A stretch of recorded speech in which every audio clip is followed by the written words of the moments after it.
তাই নিত্যানন্দ প্রভু এসেছিলেন বলেই কীর্তনের এত সুন্দর একটা রূপ বাংলার বুকে প্রতিষ্ঠিত হয়েছে। বৈষ্ণব পদাবলী বলে একটা অমৃতময় সাহিত্য ভাণ্ডার তৈরি হয়েছে। তাহলে চিন্তা করুন, আগেকার দিনে কবিতা লিখত শুধু পণ্ডিতের দল, সাধারণ লোক কবিতা খুব একটা লিখত না।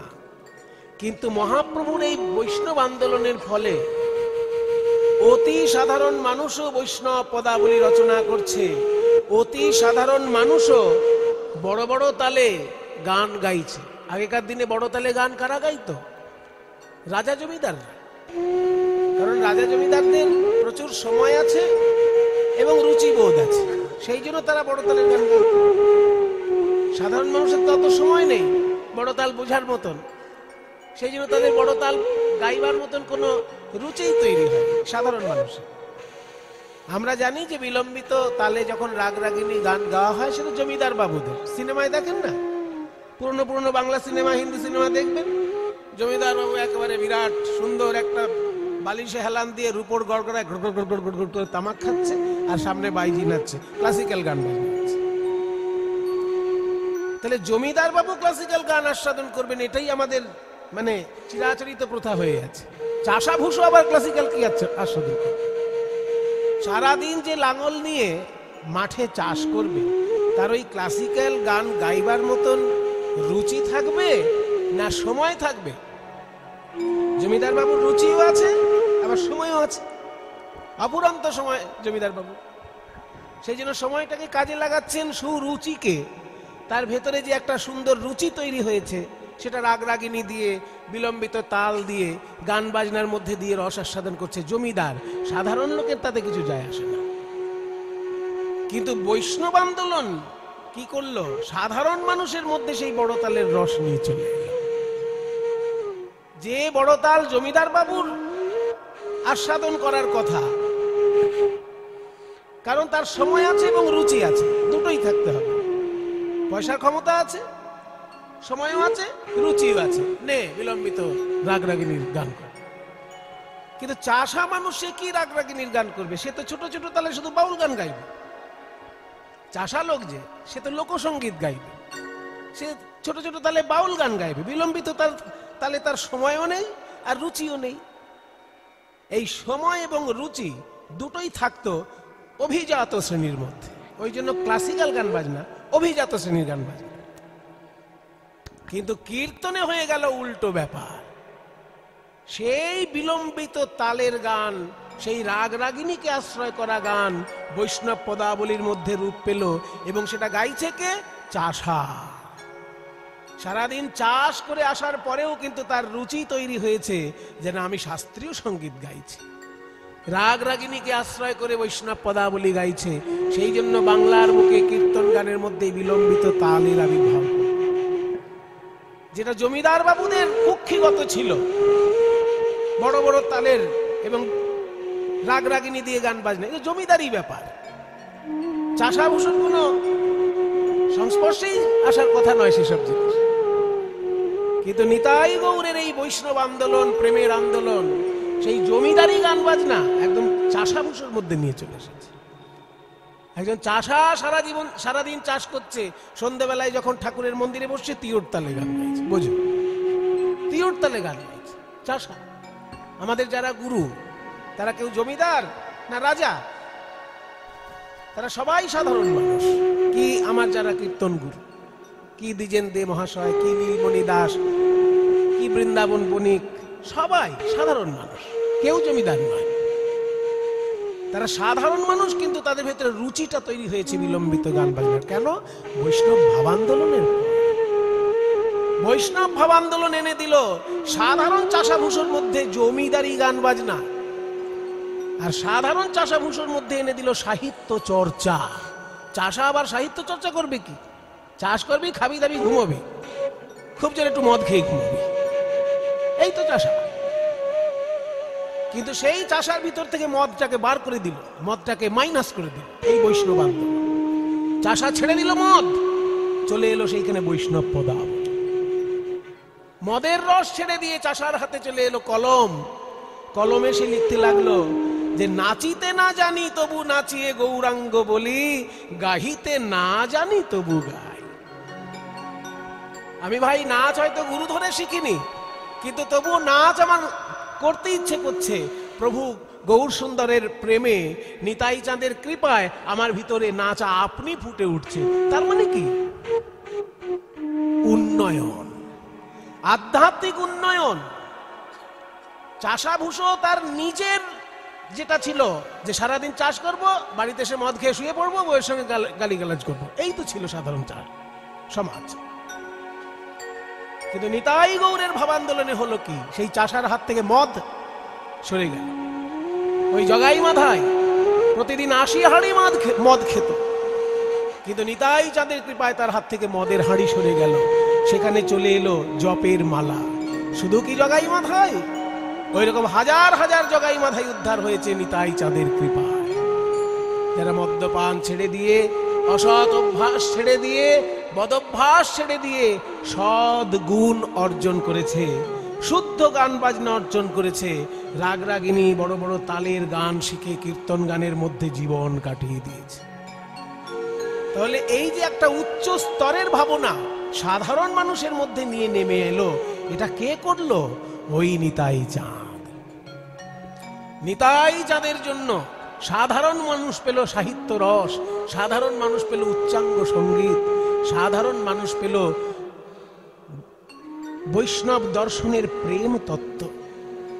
যে বৈষ্ণব দর্শন তত্ত্ব আলোচনা, সেটাও সাধারণ মানুষের বিষয় নয়, কিন্তু নিতাই গৌরের জন্য সাধারণ মানুষের মধ্যেই সেটার প্রচার ঘটেছে। আরো একটা বড় জিনিস, কি জিনিস জানেন? নারী শিক্ষা এবং নারীর অগ্রগতি। এইটাও প্রভু নিতাই চাঁদের অবদান। অন্যান্য সমাজে নারীদেরকে পিছিয়ে রাখা হতো, কিন্তু বৈষ্ণব সমাজে নারীকে সম্মান দিয়ে আগে এগিয়ে আনা হয়েছে। নিতাই চাঁদের অবর্তমানে নিতাই চাঁদের স্ত্রী জাহ্নবা মা ভক্তদেরকে দীক্ষা দিয়ে দিয়ে বৈষ্ণব আন্দোলনটা একভাবে উজ্জ্বল করে রেখেছিলেন, কমতে দেননি উজ্জ্বলতা। নিতাই চাঁদ সশরীরে থাকতে বৈষ্ণব আন্দোলন যেমন ছিল, নিতাই চাঁদ অশরীরে থাকতেও জাহ্নবা মা একইভাবে সেই বৈষ্ণব আন্দোলনকে ধরে রেখেছেন। তার মানে কি, নারী জাতীয় যে কোনো অংশে কম নয়, সেটা এই বৈষ্ণব ভাব আন্দোলনের দ্বারা সারা বাংলার ঘরে ঘরে পৌঁছে দিয়েছে। রবীন্দ্রনাথের পরিবার, তাদের মেয়েরা যখন পড়াশোনা শিখতো, কাদের কাছে শিখতো? ইংরেজদের কাছে শিখতো না, বৈষ্ণবিনীদের কাছে শিখতো, গোসাই মাদের কাছে শিখতো। গোসাই মারা তখন এত উচ্চ শিক্ষিত ছিলেন যে তারা রবীন্দ্রনাথের পরিবারে এসে মেয়েদেরকে শিক্ষা দান করতেন। তাহলে বৈষ্ণব মায়েরাও যে পড়াশোনায় অনেকটা এগিয়ে গিয়েছিলেন, তার জন্য এই নিতাই চাঁদের বৈষ্ণব ভাবান্দোলনই দায়ী। তাই প্রেমের ঠাকুর নিতাই চাঁদ আমাদেরকে কি দিলেন? আমরা অসভ্য ছিলাম, আমাদেরকে সভ্য সঙ্গীত দান করলেন, আমাদেরকে সভ্য সাহিত্য দান করলেন, আমাদের অভদ্র থেকে ভদ্র সাহিত্য দান করলেন, এবং তাছাড়াও আমাদের মানুষ থেকে দেবতা হবার পথে এগিয়ে নিয়ে গেলেন। এক একজন বৈষ্ণব দেবতার মতন পবিত্র, দেবতার মতন পবিত্র তাদের জীবনচর্যা কি করে হলো? ওই প্রভু নিতাই চাঁদের আদর্শ অনুসরণ করে। তাই নিতাই চাঁদ আমাদেরকে দিয়েছেন মানুষ হবার মন্ত্র, মানুষ থেকে দেবতা হবার সুযোগ। এই সমস্ত কিছু বৈষ্ণব ভাবে আমাদেরকে এগিয়ে নিয়ে গেছেন নিতাই চাঁদ। তিনি যদি না আসতেন তাহলে এই পদাবলী সাহিত্য এত বিস্তার লাভ করত না। তার কারণ চৈতন্য মহাপ্রভু তো 24 বছর বয়সে সন্ন্যাসী হয়ে পুরীতে চলে গেলেন। তাহলে বাংলাটা অন্ধকার হয়ে গেল না? সেই বাংলার অন্ধকার দূর করলেন আমার প্রভু নিতাই চাঁদ। দ্বাদশ গোপালের মধ্যে দিয়ে সেই মহাপ্রভুর ভাবাদর্শ একভাবে উজ্জ্বল করে প্রচার করতে লাগলেন। আজ অবধি সারা বাংলায় যত বৈষ্ণব তীর্থ আছে, একটু ভালো করে খবর নিয়ে দেখবেন, নিত্যানন্দের সঙ্গে তার কোনো না কোনো যোগ আছে। সারা বাংলায় যেগুলো বড় বড় বৈষ্ণব তীর্থ আছে, কোনো না কোনো ভাবে নিত্যানন্দ প্রভুর সঙ্গে তার যোগ আছে। নিতাই চাঁদের জন্যই বিশুদ্ধ সংস্কৃতির প্রচার কেন্দ্র এক একটা বৈষ্ণব শ্রীপাঠ হয়ে রয়েছে। সেটাই আমাদের কাছে সব থেকে বড় গর্বের। আমরা বাঙালি বারবার অত্যাচারিত হয়েছি, কখনো মুঘলদের দ্বারা অত্যাচারিত হয়েছি, কখনো আরাকানের দস্যুদের দ্বারা অত্যাচারিত হয়েছি, কখনো মারাঠাদের দ্বারা অত্যাচারিত হয়েছি, শেষকালে আবার ইংরেজের দ্বারা অত্যাচারিত হল। অত্যাচারে জর্জরিত এই বাঙালি বেঁচে থাকার একমাত্র পথ ছিল এই বৈষ্ণব ভাব আন্দোলন। তাদের ভাবের দিক দিয়ে এতখানি তারা ভিতরে ভিতরে শক্তি অর্জন করেছিল যে বিধর্মী আর বিদেশিদের অত্যাচার আমাদেরকে অবদমিত করতে পারেনি। ওরা যত অত্যাচার করেছে তত এদিকে রসের প্রকাশ ঘটেছে। বিদেশিদের আর বিধর্মীদের অত্যাচারে বাঙালির হৃদয় শুকিয়ে যায়নি।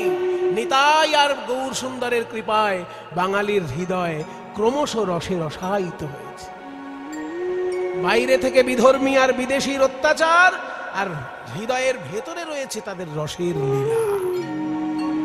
যখন পূর্বরাগ শুনছে, যখন মাথুর গান শুনছে, যখন মান ভঞ্জন শুনছে, যখন স্মরগরল খণ্ডনং মম শিরসি মণ্ডনং দেহি পদপল্লবম উদারম শুনছে, একটা বাঙালি তখন ভুলে যাচ্ছে যে বিধর্মী আমায় কিভাবে অত্যাচার করছে, বিদেশি আমায় কিভাবে অত্যাচার করছে। বিধর্মী আর বিদেশির অত্যাচার ভুলে থাকছে মানুষ এই অমৃত পদাবলী রস আস্বাদন করতে। এটাই হচ্ছে নিতাই গৌরের সব থেকে বড় অবদান বাংলার বুকে। বাইরে থেকে তারা অত্যাচার করেছে, আমাদের মন্দির ভেঙে ভেঙে মসজিদ বানিয়েছে। বাংলায় প্রচুর মন্দির ভেঙে প্রচুর মসজিদ বানানো হয়েছে। এখন ঐতিহাসিক গবেষণা সেগুলো খুঁড়ে খুঁড়ে বার করছে যে কোথায় কোথায় মসজিদ ভেঙে মন্দির ভেঙে মসজিদ হয়েছে। কিন্তু সাধারণ মানুষ তার জন্য বিপথগামী হয়নি। সাধারণ মানুষ তার জন্য বিপথগামী হয়নি। ওই বিধর্মী আর বিদেশিরা যত অত্যাচার করেছে বাইরে করতে পেরেছে, তারা মন্দির ভাঙতে পেরেছে, কিন্তু বাঙালির হৃদয় ভাঙতে পারেনি। কারণ বাঙালির হৃদয়ে নিতাই গৌরের প্রেম আন্দোলন বিরাজ করেছে। তাই বাইরের অত্যাচার তারা মুখ বুজে সহ্য করেছে, ভিতরের রসে রসায়িত হয়ে।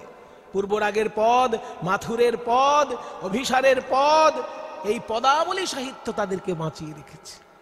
সংস্কৃতি জগতে আমরা ধন্য হয়ে আছি নিতাই গৌরের কৃপায়। আজকে আমি একটা পদ যে শুরু করেছি, এই পদটি হচ্ছে অতি অপূর্ব একটি বৈষ্ণব পদ। বলছে, দামিনী দাম ও দমন রুচি দর্শনে দূরে গিয়ে দরপকি দাপ। বিষ্ণুপ্রিয়া দেবীর সঙ্গে এক নদিয়ার নাগরীর ঝগড়া বেঁধে গেছে। কাঞ্চনা আর বিষ্ণুপ্রিয়ার মধ্যে ঝগড়া বেঁধে গেছে। বিষ্ণুপ্রিয়া বলছে, আমার গৌরাঙ্গের রূপের কোনো তুলনা হয় না। আর কাঞ্চনা বলছে, রাখ রাখ, কত রূপ এলো আর গেল, আর ওনার গৌরাঙ্গের নাকি রূপের তুলনা হয় না। আমরা নবদ্বীপে বাস করি। এই নবদ্বীপটা কিসের জন্য বিখ্যাত? সাধারণ লোক মনে করে নবদ্বীপ দইয়ের জন্য বিখ্যাত, নবদ্বীপে ভালো দই পাওয়া যায়। আরে বাবা, তা নয়। চৈতন্যদেবের যুগে নবদ্বীপটা বিখ্যাত ছিল পড়াশোনার জন্য। এখন যেমন পশ্চিমবঙ্গের লোক পড়াশোনা করার জন্য কলকাতায় ছুটে আসে, পূর্ববঙ্গের লোক পড়াশোনা করার জন্য ঢাকায় ছুটে আসে, তখনকার দিনে গোটা বাংলার লোক পড়াশোনা করার জন্য নবদ্বীপে ছুটে আসতো। তাই নবদ্বীপে যেহেতু সকলে পড়াশোনা করার জন্য ছুটে আসতো, কত জমিদারের পুত্র আসতো, কত রাজপুত্র আসতো। তাই কাঞ্চনা বলছে, তোর গৌরাঙ্গ তো ওই জগন্নাথ মিশ্রের পুত্র, আর আমরা কত রাজপুত্র দেখেছি, কত জমিদার পুত্র দেখেছি, বলে গৌরাঙ্গের রূপের সঙ্গে নাকি তুলনা হয় না। বলে, শোন, আমার গৌরাঙ্গের সঙ্গে কারোর তুলনা হয় না। কেন জানিস? তুই একটা তুলনা বল, আমি সঙ্গে সঙ্গে উত্তর দেব কেন হয় না। দেখুন মায়েরা, ঝগড়া কিন্তু কখনো কখনো খুব বড় শিক্ষাদায়ক হয়। আপনি যদি পাড়ার ওই মানে শাশুড়ি আর বৌমার ঝগড়া শোনেন, সেই ঝগড়ায় আপনার কোনো উপকার হবে না। মনে করুন শাশুড়ি আর বৌমার মধ্যে ঝগড়া বেঁধে গেছে, কিংবা ননদ আর বৌদির মধ্যে ঝগড়া বেঁধে গেছে, ওই ঝগড়ায় কোনো কল্যাণ নেই। কিন্তু মনে করুন হাইকোর্টে দুটো উকিলের মধ্যে ঝগড়া হচ্ছে, একজন উকিল আর একজন উকিলকে পরাস্ত করার জন্য কত আইন খুঁড়ে খুঁড়ে বার করছে, সেইগুলো শুনতে ভালো লাগে কি না? মনে করুন দুটো কবি গায়কের মধ্যে যদি ঝগড়া হয়, একজন কালীর পক্ষে বলছে আর একজন কৃষ্ণের পক্ষে বলছে, যে কৃষ্ণ ভক্ত সে কালী সম্পর্কে খুব একটা খোঁজ খবর রাখতে চায় না, আবার যে কালী ভক্ত সে কৃষ্ণ সম্পর্কে খুব একটা উৎসাহিত নয়। কিন্তু কবি গানে যখন একজন কবিয়াল কালীর পক্ষে দাঁড়িয়েছে আর একজন কবিয়াল কৃষ্ণের পক্ষে দাঁড়িয়েছে, যে কৃষ্ণ ভক্ত সে কালী সম্পর্কে অনেক কিছু জেনে ফেলবে, আর যে কালী ভক্ত সে কৃষ্ণ সম্পর্কে অনেক কিছু জেনে ফেলবে। এখানে হচ্ছে ঝগড়ার লাভ। তাই ঝগড়া জায়গা মতো হলে তাতে অনেক উপকার আছে। যেমন কবিয়ালদের ঝগড়ায় আমাদের মতন সাধারণ মানুষ অনেক কিছু জানতে পারে দুটো কবিয়ালে যদি ঝগড়া বাঁধে। ঠিক তেমনি কোর্টে যদি দুটো উকিলের মধ্যে ঝগড়া বাঁধে অনেক আইন জানতে পারা যায়। ঠিক তেমনি আজকে বিষ্ণুপ্রিয়া আর কাঞ্চনার মধ্যে ঝগড়া বেঁধেছে গৌরাঙ্গের রূপ নিয়ে, এখানে অনেক রসতত্ত্ব জানা যাবে। বিষ্ণুপ্রিয়া বলছে কাঞ্চনার সঙ্গে, কাঞ্চনা রে, গৌরাঙ্গের সঙ্গে কারোর তুলনা হয় না, তুই একটা বল। বলছে আমি আগে বলি একটা, 5খানা বলার ইচ্ছা আছে, আগে একটা শুরু করি। আকাশের বিদ্যুৎ, বিদ্যুৎ কোথাও চমক দিলেই চোখে একটা চমক লেগে যায়, তেমনি গৌরাঙ্গ মহাপ্রভু কোথাও দাঁড়ালেই চোখে যেন চমক লেগে যায়, হা করে তাকিয়ে থাকে সবাই রূপের দিকে। তাহলে ওই গৌরাঙ্গের সঙ্গে বিদ্যুতের তুলনা করা যায়? যেই না বলেছে বিদ্যুতের তুলনা করব, অমনি বিষ্ণুপ্রিয়া দেবী বলছেন দামিনী দাম ও দমন রুচি দর্শনে। দামিনী মানে বিদ্যুৎ, আর দামও মানে মালা। দামিনী দাম ও দমন মানে বিদ্যুতের মালার শোভাকে যেন দমন করে দিয়েছে। কে না রুচি। এখানে আবার রুচি মানে খাবারের রুচি নয়, এখানে রুচি মানে রূপ। আমার গৌরাঙ্গের রূপ আকাশের বিদ্যুতের শোভাকে যেন দমন করে দিয়েছে। দামিনী দাম ও দমন রুচি দর্শনে, সেই রূপ দেখে দূরে গেও দরপকি দাপ, কামদেবের অহংকার যেন দূর হয়ে গেল। তাই বলি তুলনা মেলে না, তুলনা মেলে না, ভুবন মোহন গোরার রূপের তুলনা মেলে না, ভুবন মোহন গোরার রূপের তুলনা মেলে না, ওই ভুবন মোহন গোরার রূপের তুলনা মেলে না, ভুবন মোহন গোরার রূপের তুলনা মেলে না, ভুবন মোহন গোরা রূপের তুলনা মেলে না। বিদ্যুতের সঙ্গে কেন তুলনা করবি? ওরে যেখানেই বিদ্যুৎ চমকায় সেখানেই বজ্রাঘাত।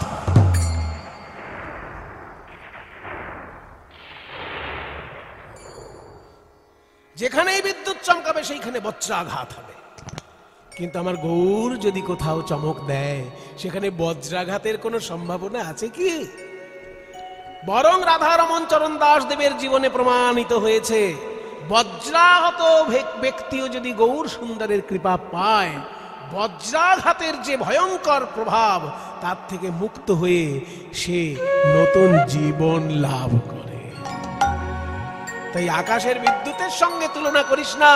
বিদ্যুতে বজ্রাঘাত হয়, তাতে মানুষের প্রাণ যায়, আর আমার গৌর যদি কারোর হৃদয়ে চমক দেয়, মরণাপন্ন মানুষও বেঁচে ওঠে।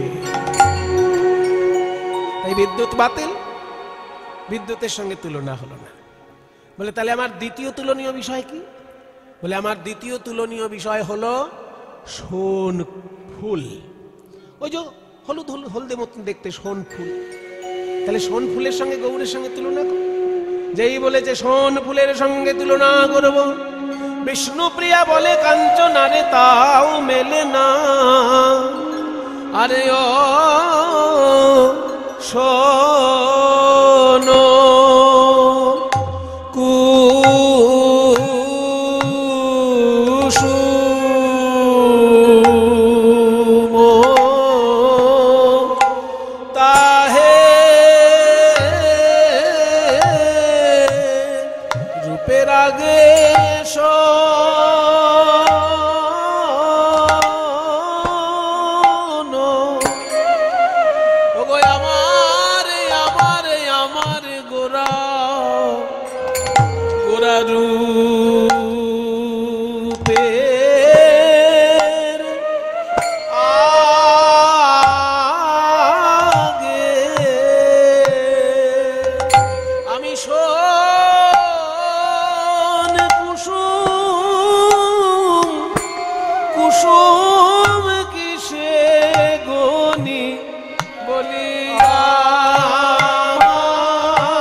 শোন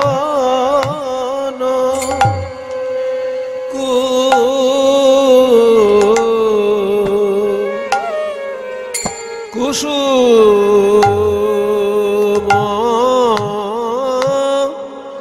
তাহে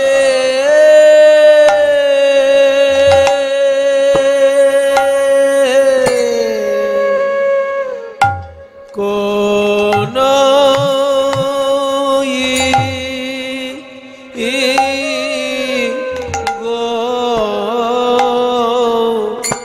গনি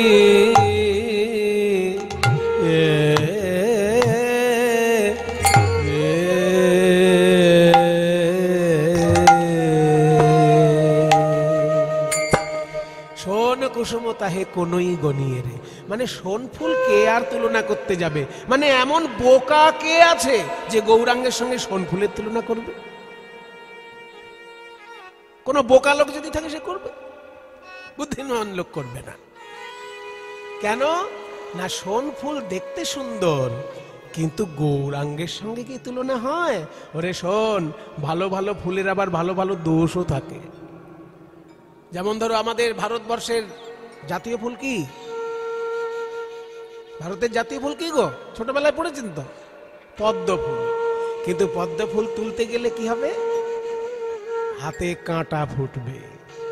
ওই জন্য কবিতায় বলে না, কাঁটা হেরি ক্ষান্ত কেন কমল তুলিতে, দুঃখ বিনা সুখ লাভ হয় কি মহিতে। তাহলে পদ্ম ফুল এত সুন্দর ফুল, আমাদের ভারতের জাতীয় ফুল, অথচ তুলতে গেলে হাতে কাঁটা ফুটবে।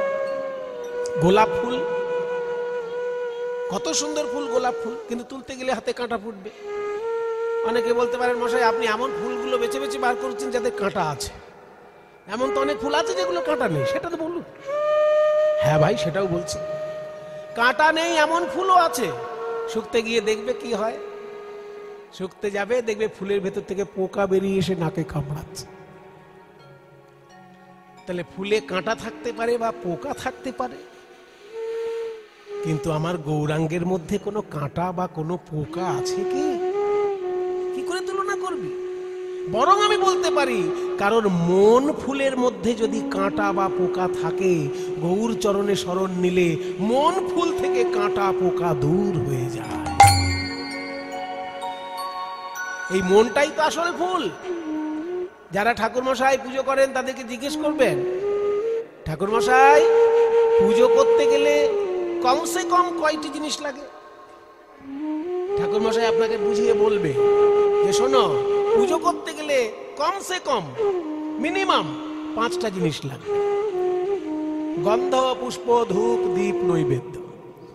গন্ধ মানে চন্দন, পুষ্প মানে ফুল, ধূপ মানে ধূপকাঠি, দীপ মানে প্রদীপ, আর নৈবেদ্য মানে প্রসাদ। এই 5টা জিনিস মিনিমাম লাগে পুজোতে। কিন্তু মনে করুন আপনার বাড়িতে কিছুই জোগাড় নেই, শুধু একটা ফুল থাকলেও পুজো হয়ে যেতে পারে। কেন না? ফুলের মধ্যে মধু আছে, ওটাই প্রসাদ। আর ফুল নিজেই পুষ্প, আর ফুলে যেহেতু গন্ধ আছে, তাহলে একটু গন্ধের কাজও হয়ে গেল। তাহলে গন্ধ, পুষ্প আর নৈবেদ্য 3টে ফুলের মধ্যেই পাওয়া যাচ্ছে। কিন্তু মনে করুন 3 দিন ধরে ট্রেনে যাচ্ছেন কোথাও, হাতে ফুল নেই, হঠাৎ পুজো করার ইচ্ছা হলো ঠাকুরকে, তখন কি করবেন? তখন শাস্ত্র বলছে, হাতের কাছে যদি ফুল না থাকে তাহলে চিত্তং প্রকল্পয়েত পুষ্পম প্রাণাহা ধূপং প্রকল্পয়েত। তোমার চিত্তটাকে ফুল মনে করবে, প্রাণটাকে ধূপকাঠি মনে করবে। চিত্তটাই তখন ফুল। যদি ফুল না থাকে হাতের কাছে, নিজের চিত্তটাকে ফুল মনে করে তোমার আরাধ্য দেবতার চরণ চিন্তা করবে, তাহলেই পুজো হয়ে যাবে। তাহলে চিত্তটা যদি ফুল হয়, এই চিত্ত ফুলের মধ্যে কাঁটা পোকা আছে কি? আছে ভাই, একদম কিলবিল করছে। এই মন রূপী ফুলের মধ্যে 5খানা কাঁটা আছে আর 6টি পোকা আছে। 5টি কাঁটা কি কি? জাতি বিদ্যা মহত্তঞ্চ রূপ যৌবনমেব চ যত্নেন পরিবর্জয়েৎ ভক্তিস্তু পঞ্চকণ্টকা। 5 রকমের অহংকার হলো 5টি কাঁটা। প্রথম জাতির অহংকার, দ্বিতীয় বিদ্যার অহংকার, তৃতীয় মহত্বের অহংকার, চতুর্থ রূপের অহংকার, পঞ্চম যৌবনের অহংকার। এই 5 রকমের অহংকার হচ্ছে মন ফুলের 5টি কাঁটা। আর 6টি পোকা কি কি? কাম, ক্রোধ, লোভ, মোহ, মদ, মাৎসর্য। তাহলে যে ফুলের মধ্যে পোকা কিলবিল করছে সেই ফুলটা তুমি ভগবানকে দিতে পারবে? ওই জন্য কৃষ্ণলীলা শোনার আগে গৌর চন্দ্রিকা, হা গৌর, প্রাণ গৌর বলে যদি কেউ কাঁদতে পারে তাহলে তার মন ফুল থেকে 5টা কাঁটা আর 6টি পোকা দূর হয়ে যায়। এই পরিষ্কার পরিচ্ছন্ন মনটা তখন গোবিন্দ চরণে দেওয়া যায়। ওই জন্য ফুলের সঙ্গে মনে গৌরাঙ্গের তুলনা করতে যাস না, কারণ ফুলে কাঁটা থাকে, পোকা থাকে, কিন্তু গৌর সুন্দরে কাঁটা পোকা তো নাই, বরং মন ফুলে কাঁটা পোকা থাকলে হা গৌর বলে কাঁদলে পরে সেই কাঁটা আর পোকা দূর হয়ে যায়। তাই ফুলও বাতিল। 5খানা তুলনা করব ভেবেছিলাম, 2টোই বাতিল হয়ে গেল। বলে তাহলে তৃতীয় তুলনা কি? বলে আমার তৃতীয় তুলনীয় বিষয় হলো প্রভাতের সূর্য। সূর্য কি সুন্দর আলো দেয়, তেমনি আমার গৌরাঙ্গ যেন নবদ্বীপের সৌভাগ্যাকাশে উদিত হয়ে জগৎকে জ্ঞানের আলো দিয়েছে। তাহলে গৌরাঙ্গ দিয়েছে জ্ঞানের আলো, আর আকাশে সূর্য দিচ্ছে সাধারণ আলো। সূর্যের সঙ্গে তুলনা করে দেওয়া যায় গৌরাঙ্গের? যেই বলেছে সূর্যের সঙ্গে তুলনা করব, অমনি বিষ্ণু প্রিয়া দেবী বলে তাও মেলে না। প্রাতর অরুণ সন্তাপ, প্রাতর মানে সকালে, অরুণ মানে সূর্য, সন্তাপ মানে তাপ। প্রাতর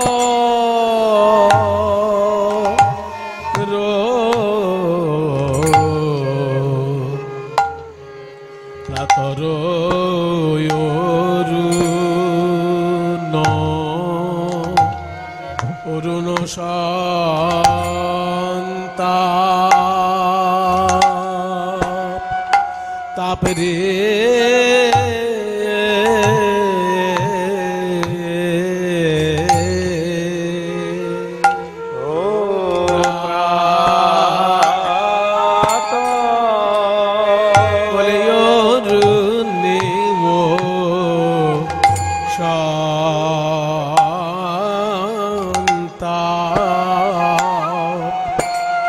তাপরে আছে রে হরি বল। এই যে কোটি চন্দ্র সুশীতল অরুণেও তাপ, তাপ আছে রে যে কোটি চন্দ্র সুশীতল বলে আমার গোরার চরণ কমল। কোটি চন্দ্র সুশীতল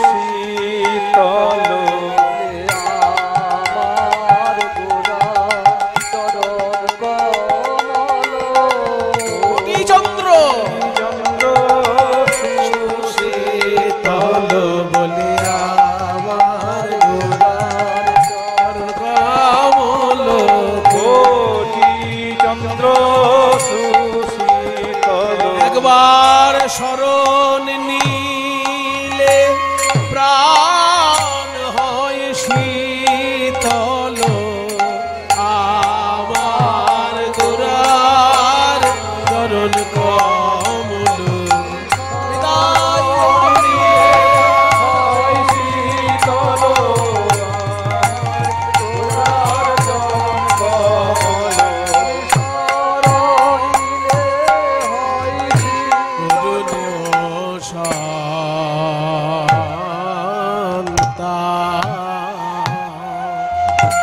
তাপ আছে রে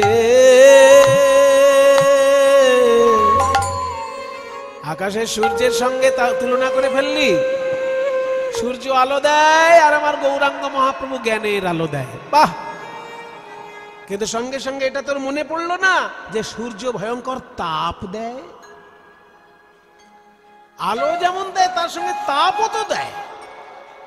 এখন হালকা হালকা ঠান্ডা আছে তাই বুঝতে পারছেন না সূর্যি মামার অবস্থা। জ্যৈষ্ঠী মাসে দেখবেন সূর্যি মামার রূপ কি, ব্রেন স্ট্রোক হয়ে যায়, সানস্ট্রোক হয়ে যায়।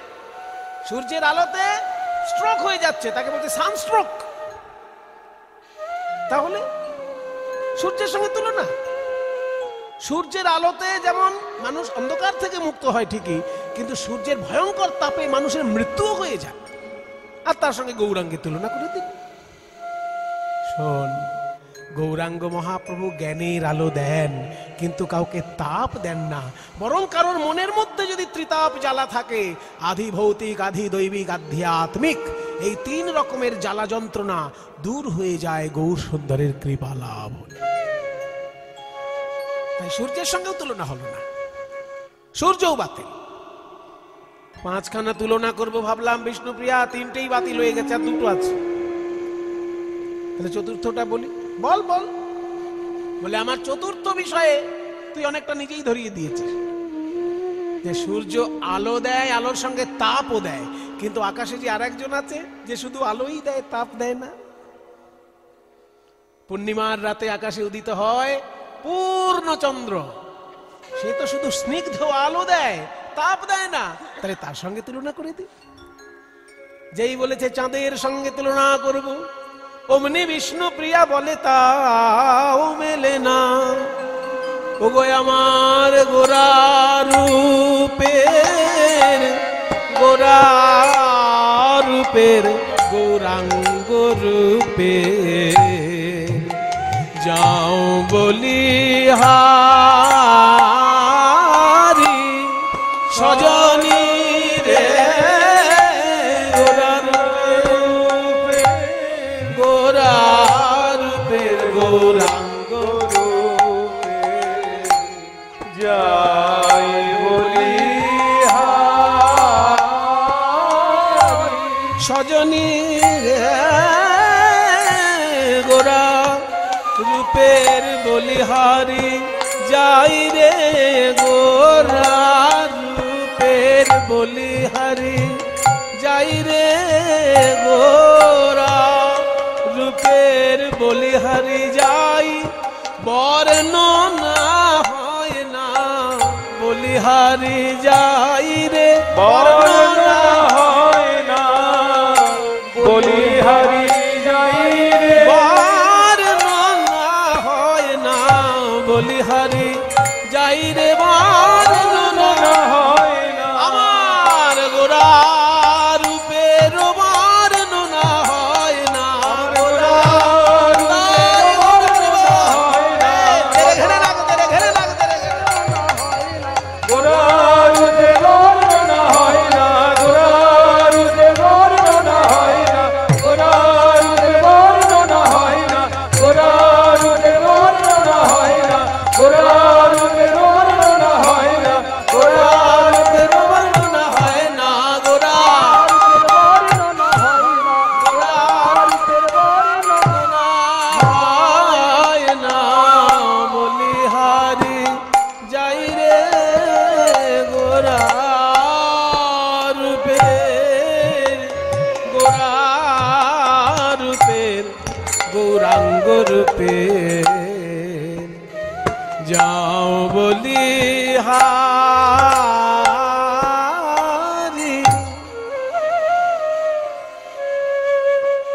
বলিহারি মানে বলিহারি, বলিহারি, বলিহারি। ওই রূপের কথা যত বলি তত হারি, বারে বারে বলি আর বারে বারে হারি। বারে বারে হারি তবু লজ্জা নেই, কারণ বলতে এত ভালো লাগে যে হারলেও মজা। ওই যে ক্রিকেট খেলতে যারা যায় না, যারা জেতে তারা টাকা পায়, আবার যারা হারে তারাও টাকা পায়। তাহলে হারলেও টাকা পাওয়া যাচ্ছে, কি মজার খেলা চিন্তা করুন। ক্রিকেট খেলা আছে না, যারা জেতে একটু বেশি পায় আর যারা হারে একটু কম পায়, কিন্তু পায় তো। ঠিক তেমনি গৌরাঙ্গ রূপের কথা বলতে গিয়ে যদি হেরেও যাই আমার কোনো লজ্জা নেই, কেন আনন্দ পেলাম যে। ওই জন্য বলছি বারে বারে বলি আর বারে বারে হারি, তবু বলতে ছাড়ি না, এত আনন্দ। গোরা রূপের যাও বলি হারি। কেন চাঁদের সঙ্গে তুলনা হলো না কেন সেটা বলছি তো। হেরি সুধা করো মুরছি চরণ তলে পড়ু। ওই গৌরাঙ্গের দিকে তাকিয়ে আকাশের চাঁদ অজ্ঞান হয়ে পড়ল। আকাশের চাঁদ মনে মনে ভাবছে যে সবাই বলে গৌর চাঁদ, গৌর চাঁদ, গৌর কি এমন চাঁদ রে বাবা, আমার থেকেও সুন্দর, একবার গিয়ে দেখে আসি। এই ভেবে আকাশের চাঁদ যখন গৌর চাঁদকে দেখতে এসেছে, কি দেখলো? আকাশের চাঁদ দেখছে যে আমার থেকে সুন্দর কি, আমি তো কলঙ্কিত চাঁদ, আর গৌরাঙ্গ তো নিষ্কলঙ্ক চাঁদ। নিষ্কলঙ্ক পূর্ণ চাঁদ উদয় নদিয়াপুরে, দূর করে মনেরও আধার। আমি মানুষের বাইরের অন্ধকার দূর করতে পারি, কিন্তু মানুষের মনের অন্ধকার তো দূর করতে পারি না। কিন্তু আমার গৌর চাঁদ এমন চাঁদ, মানুষের মনের অজ্ঞান অন্ধকার দূর করে দেয়। কাজেই তার সঙ্গে তো আমার তুলনা হবে না, তাই আমি আত্মহত্যা করতে চাই। এই ভেবে আকাশের চাঁদ লাফ দিয়ে পড়ল পৃথিবীতে, পড়ে 10টা টুকরো হয়ে গেল। আর 10টা টুকরো হয়ে গিয়ে গৌরাঙ্গের চরণে 10টি নখ হয়ে গেল। যদিও গোটা ব্যাপারটা কল্পনা, কিন্তু সাহিত্যে এইরকম কল্পনারও স্থান আছে। সাহিত্যের ভাষায় একে কি বলে জানেন? অনুমান অলংকার। কোন অনুমান যদি সাহিত্যটাকে অলংকৃত করে, তাহলে সেটাও একটা অলংকার হয়ে যায়, তার নাম অনুমান অলংকার। ইংরেজিতে এর নাম ইনফারেন্স। সেটাও একটা অলংকার, মানে অনুমান করাটাও অলংকার একটা।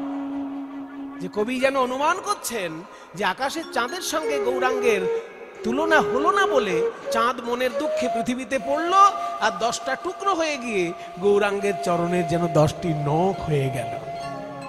হেরি সুধা করো, হেরি সুধা করো মুরছি চরণ তলে, হেরি সুধা করো মুরছি চরণ তলে পড়ু।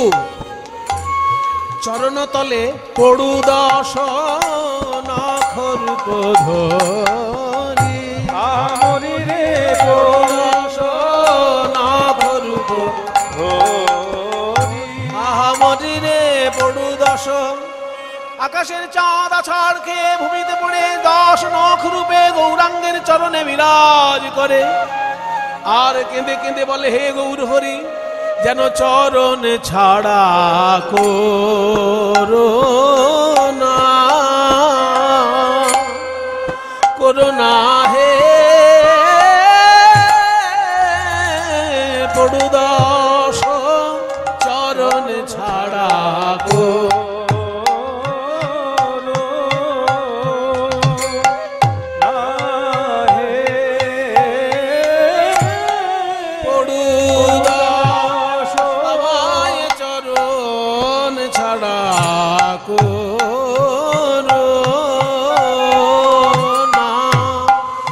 করে যদি শরণ দিলে, চরণ ছাড়া করোনা। কৃপা করে যদি শরণ দিলে, মহাপ্রভু তোমার শ্রী চরণে, কৃপা করে যদি শরণ দিলে, প্রভু তোমার শ্রী চরণে,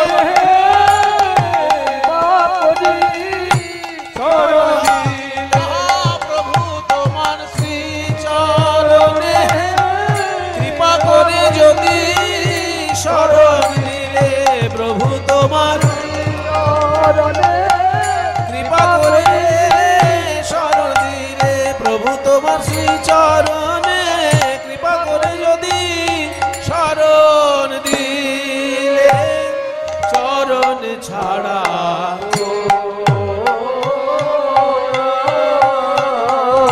চরণ ছাড়া করো না হে পড়ু 10 নখর ধরি।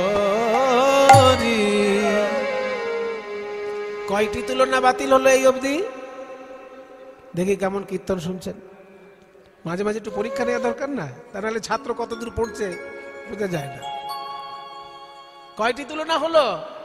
ও বাবা, ভালো ছাত্র সবাই, সবাই মনে রেখেছে 4টি তুলনা এই পর্যন্ত হয়েছে এবং 4টি বাতিল হয়ে গেছে। তাহলে আর একখানা বাকি আছে, সবে ধন নীলমণি। নে, বলে ফেল বলে ফেল, আমার সময়ের অনেক দাম আছে, তাড়াতাড়ি কর।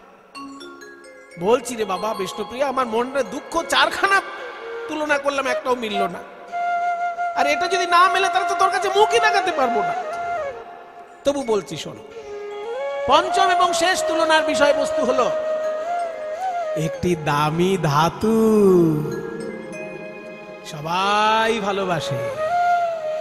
কেউ আংটি করে পরে থাকে, কেউ বালা করে পরে থাকে, কেউ হার করে পরে থাকে, কি অথচ গৌরাঙ্গের গায়ের রঙের সঙ্গে মিলে যায় সোনা। তাহলে সোনার সঙ্গে তুলনা করি। যেই বলেছে সোনার সঙ্গে তুলনা করব, বিষ্ণুপ্রিয়া হেসে উঠলেন, তাও মিলবে না।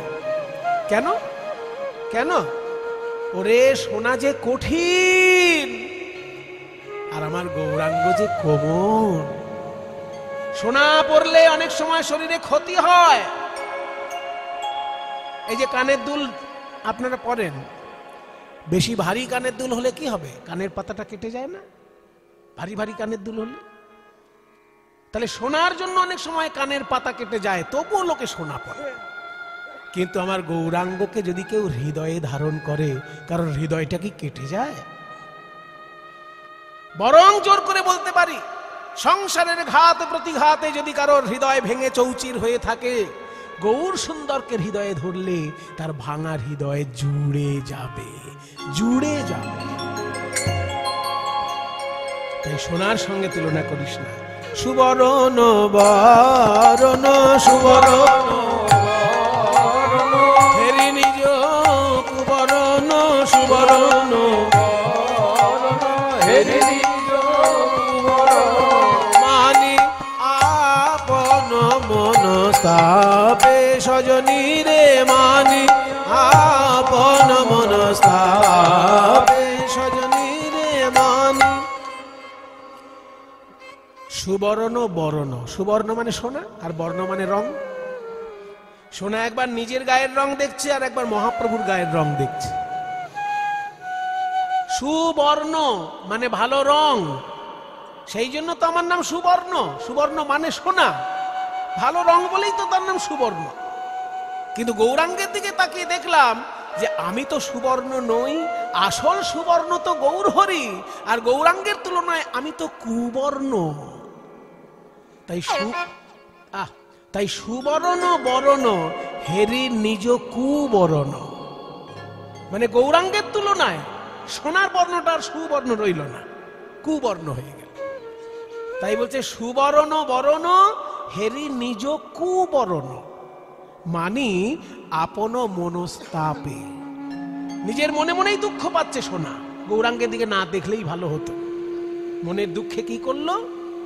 নিজ তনু জারি ভসম সমগণইতে, নিজের দেহটাকে পুড়িয়ে ছাই করবে বলে পৈঠল প্রবেশ করলো অনল সন্তাপে। আগুনের তাপে প্রবেশ করলো সোনা। সাধারণ লোকে দেখে স্যাঁকড়া সোনা পুড়াচ্ছে, কিন্তু পদকর্তা রসিকতা করে বলছে না না, সোনাই স্যাঁকড়াকে অনুরোধ করেছে যে আমার সঙ্গে তো গৌরাঙ্গের তুলনা হলো না, দয়া করে আপনি আমাকে পুড়িয়ে ছাই করে দিন। নিজ তনু জারি ভসম সমগণইতে, নিজ তনু জারি ভসম সমগণইতে, গণইতে গণইতে মাপা ধাপা মাগা। হ্যাঁ, নিজ তনু জারি মানে নিজের দেহটাকে পুড়িয়ে, জারি মানে পুড়িয়ে, এখানে 29 জয়াকার রয় হস্যি নয়, বর্গের জয়াকার রয় হস্যি। জারি মানে জারণ ঘটিয়ে। নিজ তনু জারি ভসম সমগণইতে, নিজ তনু জারি ভসম কৈঠল অনল সন্তাপে, আহা মরি রে কৈঠল অনল সন্তাপ। আহা মরি রে কৈঠল সোনা বলে, আমার মুখ কেউ দেখো, আমার মুখ কেউ দেখো না গো কৈঠল, আমার মুখ কেউ দেখো। ও গো আমার মুখ কেউ দেখো না, কেন জানো গোরা রূপের সনে আমার তুলনা হয় না, আমার মুখ কেউ দেখো না। রূপের সনে আমার তুলনা হয় না, তাই আমি আগুনেতে ঝাঁপ দিলাম। রূপের সনে আমার তুলনা হয় না, আগুনেতে ঝাঁপ দিলাম। গোরা রূপের সনে তুলনা হয় না, আমি আগুনেতে ঝাঁপ দিলাম। রূপের সনে তুলনা হয় না, আগুনেতে ঝাঁপ দিলাম। রূপের সনে তুলনা হয় না, আমার মুখ কেউ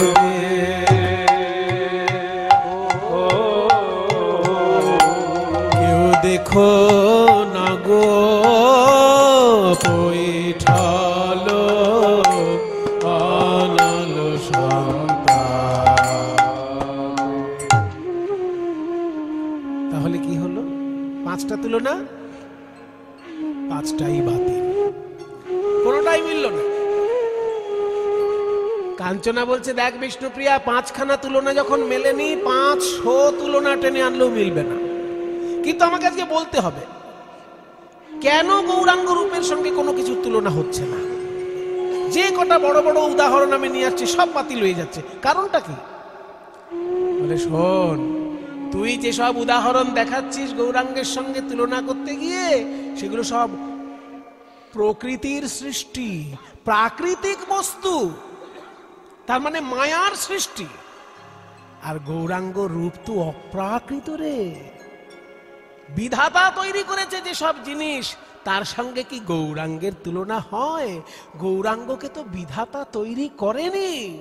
গৌরাঙ্গের সমান অনুভব বা গৌরাঙ্গের থেকে অধিক অনুভব বিধাতার ঘটে কি আছে যে সে আর একটা গৌরাঙ্গ বানিয়ে দেবে?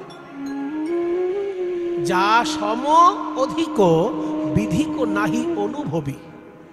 এখানে অনুভব মানে কি? এখানে অনুভব মানে ফিলিংস না, এখানে অনুভব মানে এক্সপিরিয়েন্স। বৈষ্ণব পদাবলী সাহিত্যে কিছু কিছু শব্দ হিন্দি থেকে চলে আসে। হিন্দিতে অনুভব মানে কিন্তু এক্সপিরিয়েন্স, ফিলিংস নয়। বাঙালিরা অনুভব বলতে বোঝে ফিলিংস। আমি অনুভব করছি বেশ ঠান্ডা ঠান্ডা লাগছে, এটা বাঙালিদের ভাষা। কিন্তু হিন্দি ভাষীরা অনুভব মানে সেটা বোঝেন না। হিন্দি ভাষীদের কাছে অনুভব মানে आपके कितने साल का अनुभव है इस काम में? ये जो मृदंग अब बजा रहे हैं ना, ये मृदंग बजाने का कितने साल का अनुभव है? মানে এই যে খোল বাজাচ্ছেন, কত বছরের এক্সপিরিয়েন্স আছে আপনার? এটা যখন জিজ্ঞাসা করবে হিন্দি ভাষীরা, তখন তারা বলবে অনুভব, মানে আপনার এক্সপিরিয়েন্স কেমন। সেইখান থেকে কিন্তু পদাবলী সাহিত্য এসেছে। বলছে বিধিক নাহি অনুভবী, বিধাতার তো এক্সপিরিয়েন্সই নেই কিছু। গৌরাঙ্গের সমানও নয়, গৌরাঙ্গের থেকে অধিক তো নয়। তাই যা সম অধিক বিধিক নাহি অনুভবী, তুলনা দিবার নাহি ঠোর। সেই জন্য তুলনা দেবার মতন কোনো উপায় নেই। এত সুন্দর পদ যিনি লিখেছেন, তিনি এবার বলছেন, জগদানন্দ কহু পহু কো তুলনা পহু। পদকর্তা জগদানন্দ বলছেন যে মহাপ্রভুর তুলনীয় যদি কিছু থাকে, সে মহাপ্রভু স্বয়ং, অন্য কারোর সঙ্গে মহাপ্রভুর তুলনা করতে যাস না। জগদানন্দ কহু পহু কো তুলনা পহু, জগদানন্দ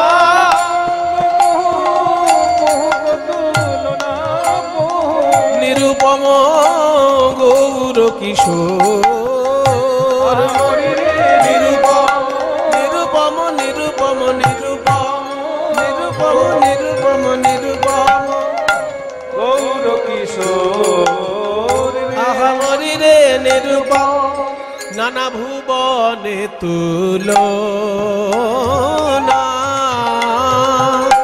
তুলনা নাই রে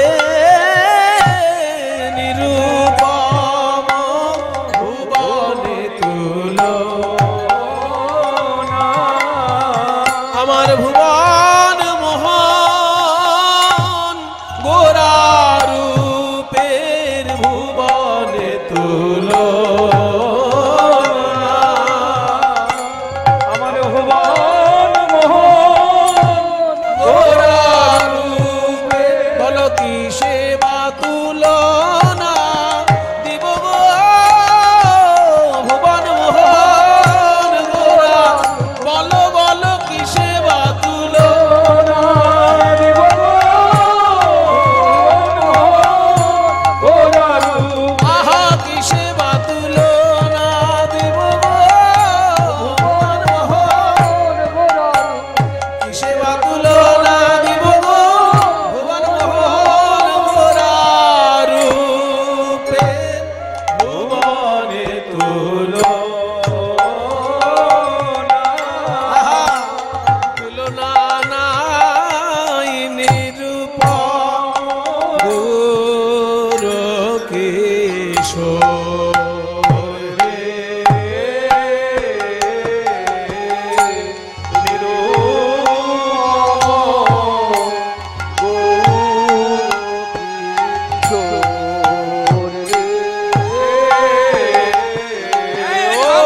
ঝম ঝম যা যা চিনি তাকে চম চম চম চম যা যা চিনি তাকে গুরু গুরু ঝিনি ঝা গুরু গুরু ঝিনি ঝা গুরু গুরু ঝিনি ঝা তেরে তেরে খেলে তাকে তেরে খেলে দাঘি তেরে তেরে খেলে তাকে তেরে খেলে দাঘে নাগে ঝা দাঘে নাগে ঝা দাঘে নাগে ঝা দাঘে নাগে ঝা দাঘে নাগে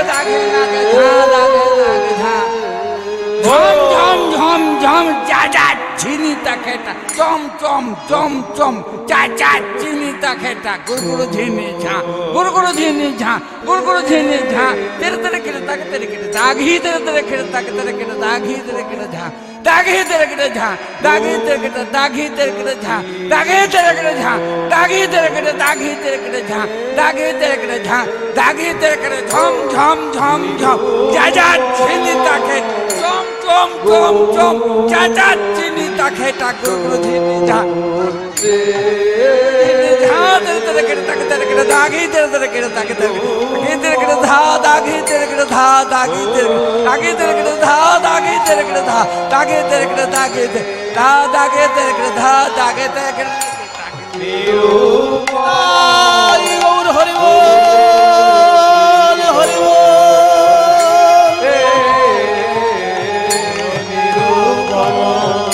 গৌর কিশোর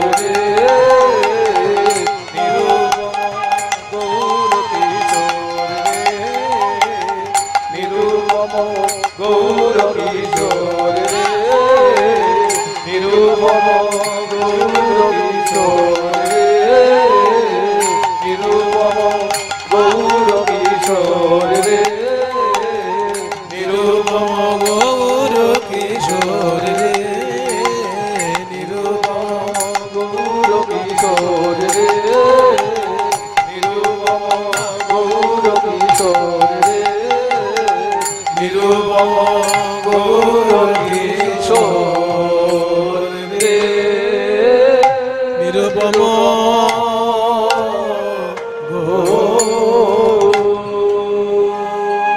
বন্দে নন্দ ব্রজ স্ত্রীণাং পাদরেণুমভিষ্ণশ জয় নিতাই। প্রভু নিতাই চাঁদের সব থেকে প্রিয় গ্রন্থ হলো শ্রীমদ্ ভাগবত। এটা আপনাদের সবার জানা, তবুও বলছি। প্রভু নিতাই জানেন শ্রীমদ্ ভাগবত সবসময় সঙ্গে নিয়ে বেড়াতেন। তখনকার দিনে তো বই হিসেবে ছিল না, পুঁথি হিসেবে থাকতো। পুঁথি, তালপাতার পুঁথি শ্রীমদ্ ভাগবত সবসময় সঙ্গে নিয়ে বেড়াতেন নিতাই চাঁদ, যেখানে যেতেন সঙ্গে থাকতো শ্রীমদ্ ভাগবত। শেষকালে কাকে দিয়ে গিয়েছিলেন এটা? বৃন্দাবন দাস ঠাকুরকে দিয়ে গিয়েছিলেন। প্রভু নিত্যানন্দের প্রিয় শিষ্য বৃন্দাবন দাস, তাকে নিতাই চাঁদ এই ভাগবতটি দিয়ে গিয়েছিলেন। সেই জন্য দেনুড়ে বৃন্দাবন দাস ঠাকুরের শ্রীপাঠ হচ্ছে দেনুড়, বর্ধমান জেলায়, ওইখানে এই ভাগবতটি ছিল। নিতাই চাঁদের হাতের ভাগবত, সব সময় চর্চা করতেন। তো এখন যে শ্লোকটি বলে আমি বৃন্দাবনে যাচ্ছি, এটি ভাগবতের শ্লোক। এই শ্লোকের বক্তা হলেন প্রাণ গোবিন্দের প্রিয় বন্ধু উদ্ধব। তার মুখের কথা এটা। বন্দে নন্দ ব্রজ স্ত্রীণাম পাদরেণুম, মানে বন্দনা করি নন্দরাজার বৃন্দাবনের গোপীগণের চরণ ধুলিকে। নন্দ ব্রজ স্ত্রীণাম পাদরেণুম বললো না ব্রজগোপীর চরণকে প্রণাম করি, বললো না, চরণ ধুলিকে বন্দনা করি। কেন চরণকে বন্দনা না করে চরণ ধুলিকে বন্দনা কেন? এখানে ব্যাখ্যা করেছেন গোস্বামীগণ যে ব্রজগোপীর চরণে বন্দনা করার মতন ক্ষমতা বা সাহস কোনোটাই আমাদের নেই। কারণ যে চরণে স্বয়ং শ্রীকৃষ্ণ বলতেন দেহি পদপল্লব উদারম, সেই চরণে বন্দনা করার ক্ষমতা কার আছে? বরং সেই চরণ যেখানে থাকে সেই ধুলিকে আমি বন্দনা করি। কথাটি কে বলছেন? স্বয়ং উদ্ধব বলছেন। বন্দে নন্দ ব্রজ স্ত্রীণাম পাদরেণুম, নন্দরাজার বৃন্দাবনের গোপীগণের চরণ ধুলিকে বন্দনা করি। অভিক্ষ্ণাসা মানে বারে বারে বন্দনা করি। অভিক্ষ্ণাসা মানে বারে বারে বন্দনা করি। কেন না ইয়াসাম, যাদের হরি কথোদ্গীতম, হরি কথার উচ্চ সংকীর্তন পুনাতি পবিত্র করে দেয় ভুবনত্রয়ম, এই স্বর্গ মর্ত পাতাল তিন ভুবনকে পবিত্র করে দেয় ব্রজগোপীর মুখের হরি সংকীর্তন। সেই গোপীর চরণ ধুলিকে বন্দনা করি।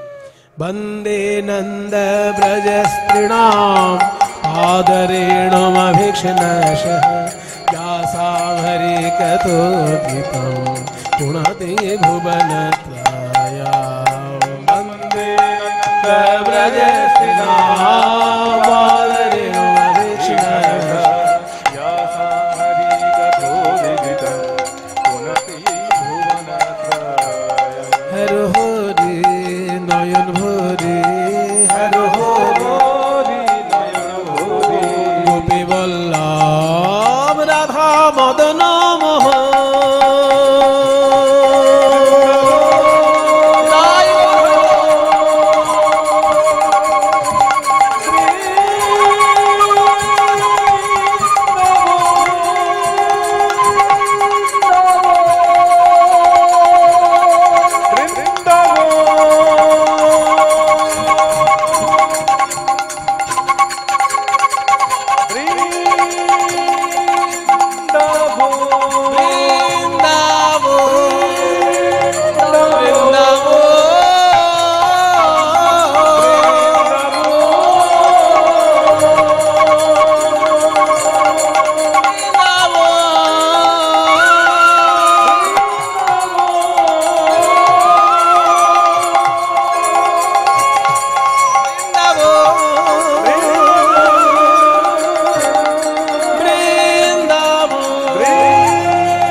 शरणदास बाबाजी महाशय की, निज निज श्री गुरु महाराज की।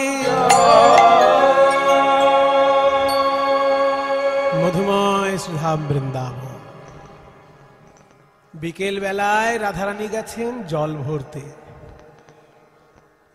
ভরতে গিয়ে ওই শূন্য কলসিটা যমুনার জলে এরকম আস্তে আস্তে ঘুরাচ্ছেন, মানে উপরের ময়লা জলটা সরে গিয়ে পরিষ্কার জলটা উঠবে।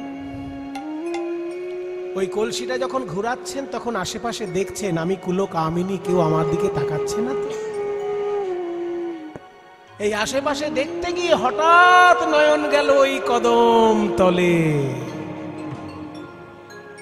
যেখানে বিশ্ব ব্রহ্মাণ্ডের সর্বশ্রেষ্ঠ রূপের মাধুর্যের পরিপূর্ণ স্বরূপ প্রাণ গোবিন্দ অধরে মুরলী নিয়ে চরণে চরণ ছেঁদে দাঁড়িয়েছিলেন।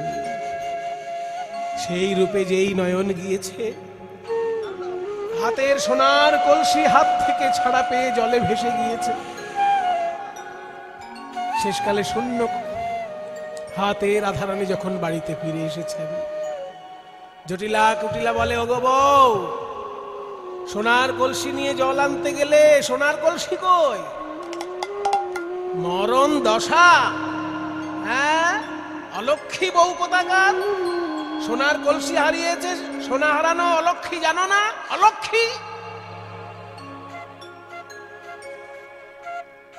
ললিতা বিশাখা বলে, দেখুন মা, আমাদের রাধারানী রাজার মেয়ে তো এইরকম ভাষায় কখনো ভৎসনা শোনেনি, তাই আমাদের কাছে রাধারানীকে দিয়ে দিন, আমরা ওকে জিজ্ঞাসা করি কোথায় কলসি হারিয়ে ফেলেছে। যদি খুঁজে না পাওয়া যায় আমি ওর বাবাকে বলে সোনার কলসি আবার আনিয়ে দেবো। হ্যাঁ হ্যাঁ, নিয়ে যাও, ওই অলক্ষণীকে আমাদের চোখের সামনে থেকে নিয়ে যাও। এইবার রাধারানীকে ঘিরে সখীগণ বলছে, নগরাধে, তুই হলি বুদ্ধিমতী সুচতুরা রাজনন্দিনী, সোনার কলসি হারিয়ে ফেলবি এমন মেয়ে তো তুই নয়। তবে যমুনার জলে কি এমন ঘটলো যে তোর হাত থেকে সোনার কলসি ছুটে গেল? বল বল রাধে, যমুনায় কি ঘটেছে? রাধারানী বলে, ওরে ললিতা রে, তোরাও কি আমার শাশুড়ি ননদীর মতোই অন্ধ হলি নাকি? তোরাই আমার নয়ন পানে নয়ন দিয়ে দেখ, যদিও আমি যমুনার জলে একটি সোনার কলসি হারাইয়ে এসেছি, কিন্তু আমি দুটি নয়ন কুম্ভ ভরে এনেছি। দুটি নয়ন কুম্ভ ভরে, নয়ন কুম্ভ ভরে এনেছি, নয়ন কুম্ভ ভরে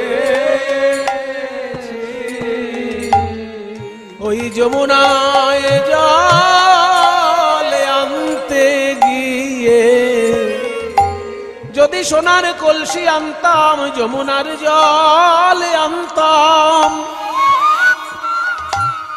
কিন্তু আমি যমুনার জল আনতে পারি নাই বটে। দুই নয়ন ভরে আমি কি এনেছি জানিস?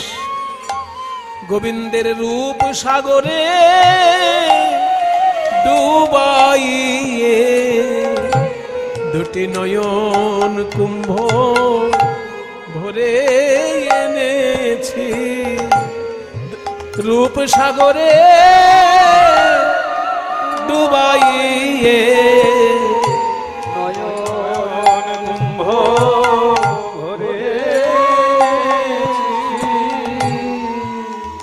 যমুনা যাইয়া শ্যামেরে দেখিয়া ঘরে আইল বিনোদিনী, বিরলে বসিয়া কাঁদিয়া কাঁদিয়া ধেয়ায় শ্যাম রূপখানি।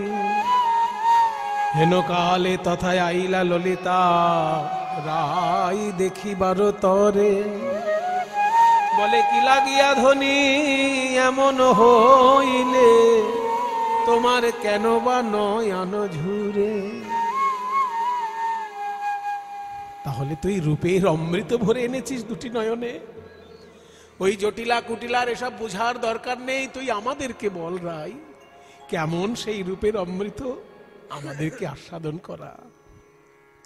রাধারানী বলছে, তোরাই আমার কাছে আয়, অনুরাগ মাখা নয়ন দিয়ে আমার নয়নে নয়ন দিয়ে তোরা একবার প্রাণ ভরে দেখ। ও পদটা আগে, পদের পংক্তিটা আগে বাংলায় বলে দিই, তারপর গানটা গাই, তাহলে আপনাদের গানটা বুঝতে সুবিধা হবে। ও মুখমণ্ডল জিতি শারদ সুধা কর, ও মুখমণ্ডল। রাধারানী বলছেন ও মুখমণ্ডল, ওই তো এখনো দেখছি, এই তো দেখছি। ও মুখমণ্ডল জিতি, জিতি মানে জয় করেছে। শারদ সুধা কর, শরৎকালের চাঁদকে যেন জয় করেছে, এত মিষ্টি মুখ। তনু রুচি তরুণ তমাল, তনু মানে অঙ্গ, রুচি মানে শোভা। আমার প্রাণ গোবিন্দের অঙ্গ শোভাটি কেমন? তরুণ তমাল গাছের মতো তার অঙ্গ শোভা। অমুখ মণ্ডল জিতি শারদ সুধা করো, তনুরুচি তরুণ তমাল। প্রথম অংশে ধরাতাল, দ্বিতীয় অংশে কাটা দশকোষী তাল। অমুখ মণ্ডল জিতি শারদ সুধা করো, এই অংশটুকু ধরাতাল। ধরাতাল মানে ত্রিতালের মতন 16 মাত্রার তাল, তবে ত্রিতালে যেমন 3টে তাল আর একটা ফাঁক হয়, এখানে কোনো ফাঁক নেই, 4টেই তাল। ত্রিতালের মতন 16 মাত্রার বিভাগ, কিন্তু 4টেই তাল, একে বলে ধরাতাল। 4 আবর্তনে মূল গানটা সম্পূর্ণ। ও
ও মুখমণ্ডল জিতি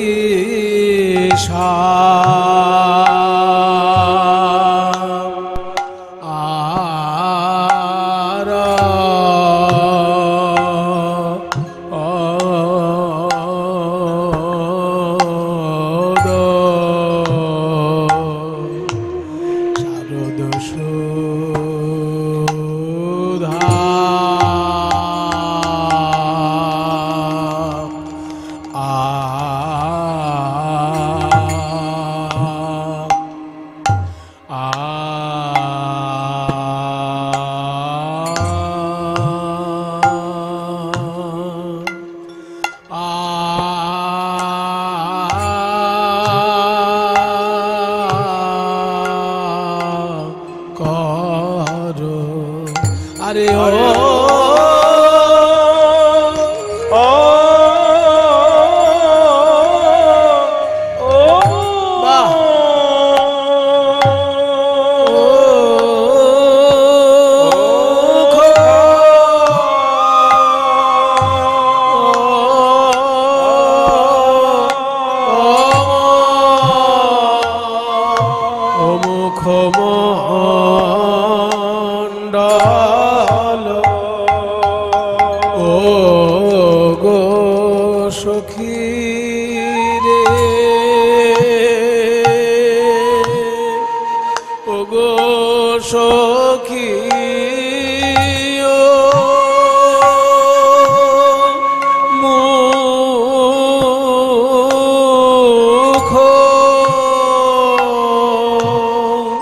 ও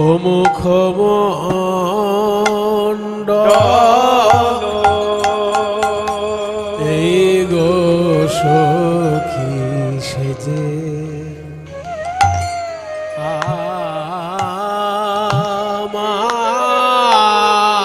আমার গোবিন্দ যে আমার আমার, আর কারো নয় আমার আমার, আমার আমার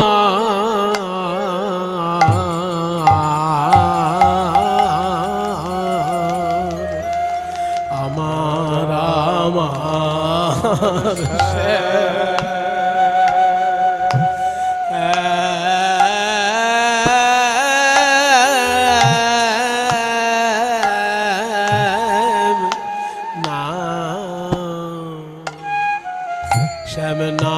শ্যামনাগরের গো মুখমণ্ডল এই গো সখী সেজে হরি বল আমার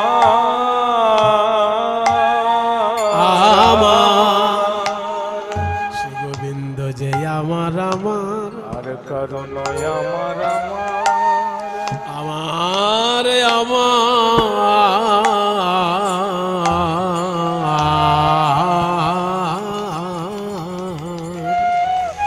আমার আমার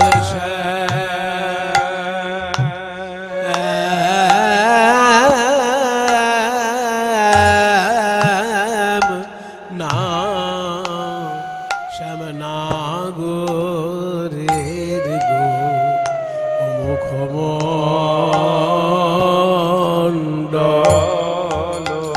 এই গো সখী সেজে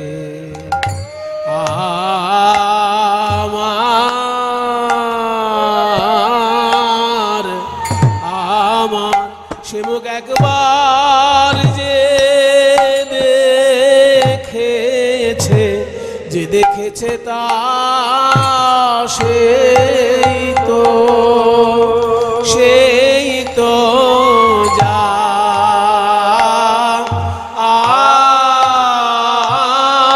আনে আমার বৃন্দাবন চাঁদের, বৃন্দাবন চাঁদের একই মুখ রে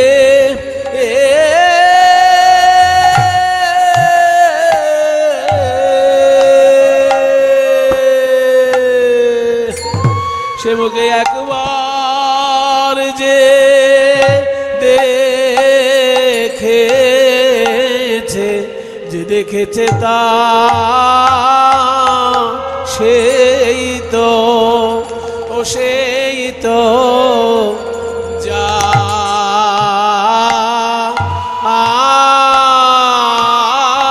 আনে আমার বৃন্দাবন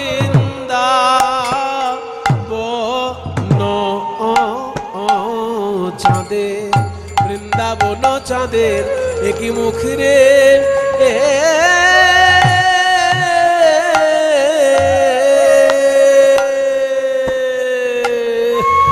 সে মুখে একবার যে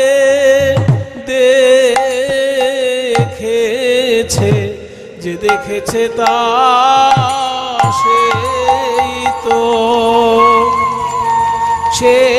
তো যা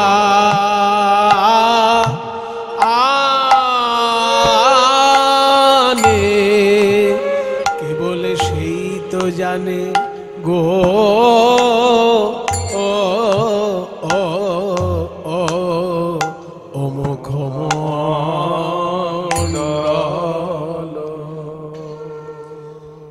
মুখমণ্ডল জিতি শারদ সুধাকর, চন্দ্রর শোভাকে যেন জয় করেছে, শরৎকালের চাঁদ সব থেকে সুন্দর চাঁদ, তাকেও জয় করেছে ওই মুখমণ্ডল। আর অঙ্গকান্তি, আরে কি বাতনু রুচি মরিয়া রে আরে হে যা যা ধীনা ধীনে তাই হরি মরিয়া ধীনা ধা আবার যা যা ধীনা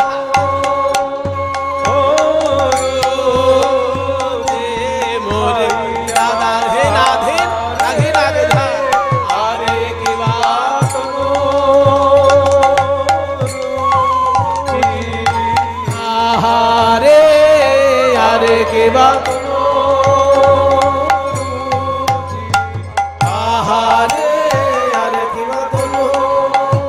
রুচি মরিয়া রে এ এ এ তনুরুচি তরুণ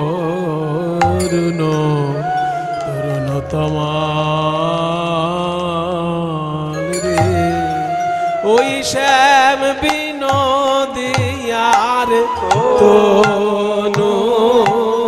তনুরুচি গোবিন্দের আমার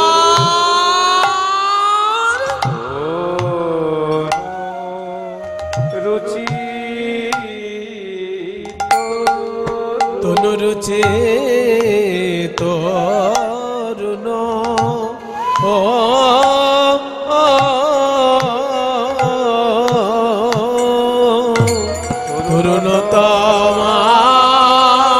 তরুণতমাল রে ওই শ্যাম বিনোদিয়ার তো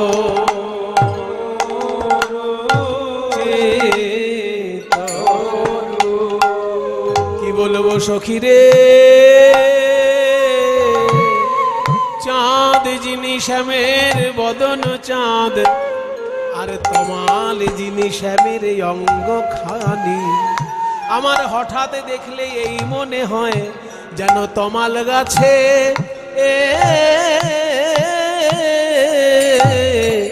অকলঙ্ক পরিপূর্ণ চাঁদ ফলেছে হেই মা কি বা তার তনু সেই রূপ আমার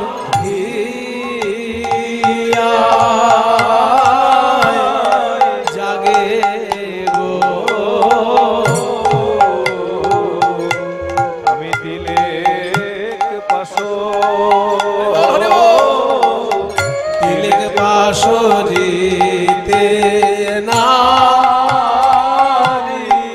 সখী রে সেই রূপ আমার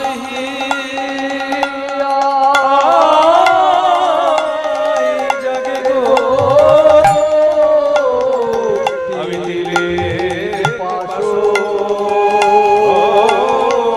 দিলে পাশরিতে নারী তনুরুচি তনুরুচি তরুণ তমাল মানে অঙ্গকান্তি যেন নতুন তমাল গাছের মতো চাঁদের সঙ্গে গোবিন্দের মুখ চাঁদের তুলনা হয় না কারণ আকাশের চাঁদে আছে কলঙ্ক আর কৃষ্ণের বদন চাঁদ যে নিষ্কলঙ্ক আকাশের চাঁদ রাহুকে ভয় পায় কিন্তু কৃষ্ণ চাঁদ যে কাউকে ভয় পায় না আকাশের চাঁদে রয়েছে 16 কলা আর কৃষ্ণ চাঁদে যে 64 কলা আকাশের চাঁদ সব সময় উদয় হতে দেখা যায় না আর কৃষ্ণ চাঁদ ভক্তের হৃদয় আকাশে দিবানিশি উদিত হয়ে থাকে তাই চাঁদের সঙ্গে কৃষ্ণ চাঁদের তুলনা হয় না তারপর কি দেখলাম মাথার চূড়ায় যে ময়ূরের পালক কি সুন্দর ভাবে উঠছে আরে কি বাচু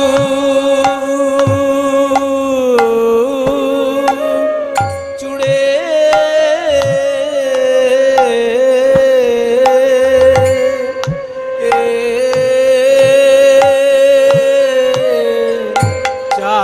চারু আরে কি বাচু চুড়ে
চূড়ে চারু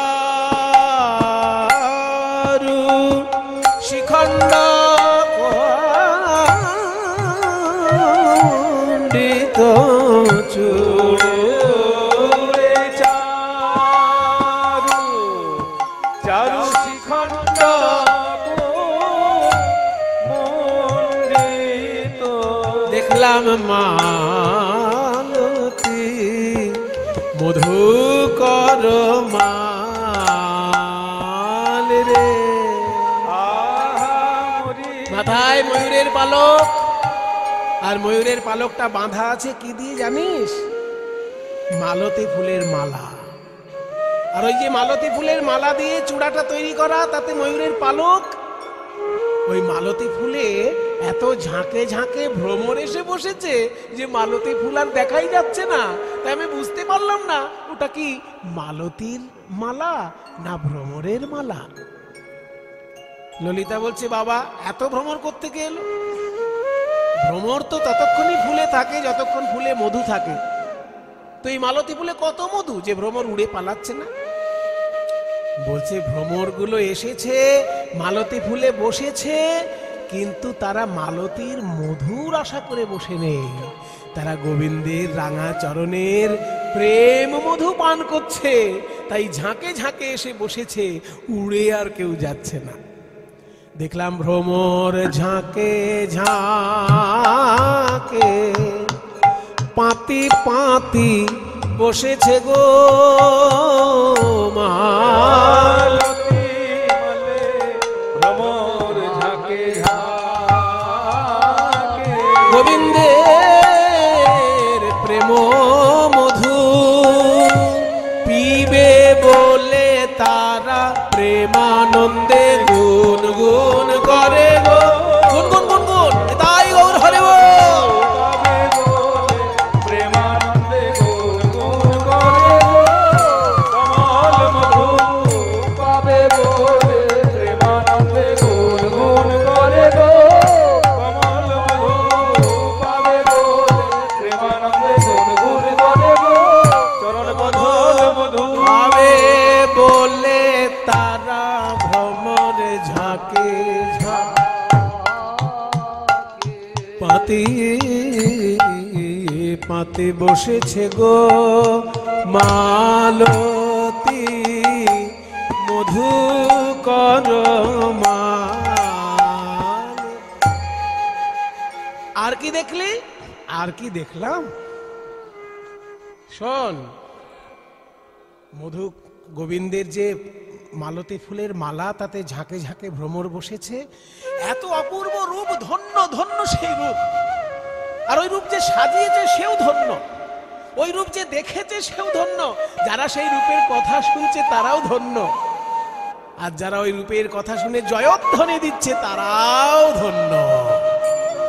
তাই তো বলি, ধনী ধনী বনি বনি নব নাগর কান সখী। ধনী ধনী বনি বনি নব নাগর কান সখী। ধনী ধনী বনি যে ওই রূপ সাজাইয়েছে ব্রজে, সেও তো ধনী।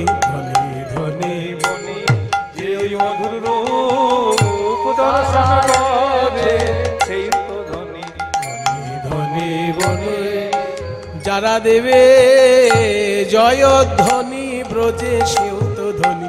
ধনী ধনী বনে যারা দেবে জয়ধ্বনি, সেও তো ধনী। ধনী ধনী যারা দেবে জয়ধ্বনি ব্রজে, সেও তো ধনী। ধনী বনে যারা দেবে জয়ধ্বনি ব্রজে, সেও তো ধনী।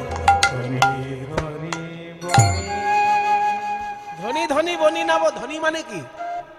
ধনী মানে টাকা পয়সা আছে যার, সেটা হচ্ছে ধ দন্তের নয় দীর্ঘি। কিন্তু আমি যেটা গাইছি এখানে দীর্ঘি হবে না, এখানে বানান হচ্ছে ধ দন্তের নয় হর্ষি। বলে বাবা এটা আবার কি রে বাবা? আমরা তো মানে ধনী লোক, পয়সা করি আছে খুব, তাদেরকে ধনী বলে। কিন্তু ওটা হচ্ছে ধ দন্তের নয় দীর্ঘি। আর আমি যেটা বলছি ধ দন্তের নয় হস্যি, এই ধ্বনি মানে হচ্ছে ধন্য ধন্য। ধন্য শব্দটাকে হিন্দির মতন একটু ভেঙে উচ্চারণ করুন, উচ্চারণ হবে ধনিয়া। জ ফলাটা ইয় উচ্চারণ হয় না, ধন্য বাঙালি বলে। হিন্দিতে কি বলবে? ধনিয়া, ধন্যবাদ। বাঙালি কি বলবে? ধন্যবাদ। আর হিন্দুস্তানি কি বলবে? ধন্যবাদ। তাহলে এই যে ধনিয়া, সেই লাস্টের অটা বাদ গিয়ে শুধু ধনী, মানে ধন্য ধন্য ধন্য। ধনী ধনী বনি নাব নাগরকার রহই ত্রিভঙ্গ ত্রিভুবন মন মোহন, রহই ত্রিভঙ্গ ত্রিভুবন মোহন, মধুর মুরলী কর গান রে, মধুর মুরলী কর গান রে, মধুর মধুর বাঁশি বাজাচ্ছেন প্রাণ গোবিন্দ আমার। তারপর কি দেখলাম? কোন কুঞ্জে বা ও বাজিল রে শ্যামের মুরলী, কুঞ্জে বা মধুর মধুর কোন গান রে, মধুর মধুর। তারপর কি দেখলি? তারপর দেখলাম টলমল অলকা আবৃত মুখ ঝল রে, ধনু আধুনান ভাঙ কি ধনু, বল কোন ধনু কোলে রাখতে পা, ওই রূপে নয়ন দিয়ে কোন ধনী কুল রাখতে পারে, রে রূপে নয়ন দিয়ে কোন ধনী ফুল রাখতে পারে, রূপে নয়ন দিয়ে কোন ধনী ফুল রাখতে পারে। তাহলে অপূর্ব সেই প্রাণ গোবিন্দের রূপ টলমল অলকা। অলকা মানে চুল আঁচড়ানোর পর যে চুলগুলো গোল গোল হয়ে বেরিয়ে থাকে সেগুলোকে বলে অলকা। সেই অলকা টলমল করছে মধুর মৃদুমন্দ পবনে। টলমল অলকাবৃত মুখ ঝলকই ভাঙ কি ধনুয়া ধুনান। ভাঙ মানে ভুরু। গোবিন্দের ভুরুটা যেন ধনুকের মতন। ভাঙ কি ধনু, ভাঙ, এটাও হিন্দি থেকে ভাও হে, হিন্দিতে ভুরুকে বলে ভাও হে। সেখান থেকে পদাবলীর সাথে ভাঙ কি ধনুয়া ধুনা, যেন ধনুকের মতন ভুরুটা রয়েছে। ভাঙ কি ধনুয়া ধুনা বলছে ধনুক আছে, যদি বান না থাকে ভয় নেই। বলে ভুরুটা যদি ধনুক হয় তাহলে বান কোনটা বুঝতে পারছিস না? ওই নয়ন বান, চোখা চোখা বান। কুলবতী বরত বিমোচন লোচন, কুলবতী বরত বিমোচন লোচন, কুলবতী বরত বিমোচন লোচন, বিষম কুসুম সরবা, কুসুম সরবা। তারপর দেখলাম কি জানিস? বাঁধলে বন্ধু অধরে মধুমাখলো, বাঁধলি বন্ধু অধরে মধুমাখলো। দুটো ঠোঁট গোবিন্দের, লাল টকটকে ঠোঁট। বাঁধুলি ফুলও লাল টকটকে। ওই বাঁধুলি ফুলের সঙ্গে যেন ঠোঁটের বন্ধুত্ব আছে, তাই ঠোঁটকে বললাম বাঁধুলি বন্ধু। বাঁধুলি বন্ধু অধরে মধুমাখলো, বাঁধলি বন্ধু অধরে মধুমাখলো। মধুর মধুর মৃদু হাস রে, মধুর মধুর। এই শ্রীধাম বৃন্দাবনে লোকে আগে কথা বলে, বলে তবে হাসে। আমার বধূ কথা কইবার আগে, আমার বধূ কথা কইবার আগে, আমার বধূ কথা কইবার আগে, আমার বধূ কথা কইবার আগে, মধুর মধুর মৃদু হাস রে। এই শ্রীধাম বৃন্দাবনে লোকে আগে কথা বলে, বলে তবে হাসে। মধু কথা কইবার আগে, মধুর মধুর মৃদু হাস রে। ছুই আমোদে মদন মদ মন্থর অনাতহি গোবিন্দ দাস।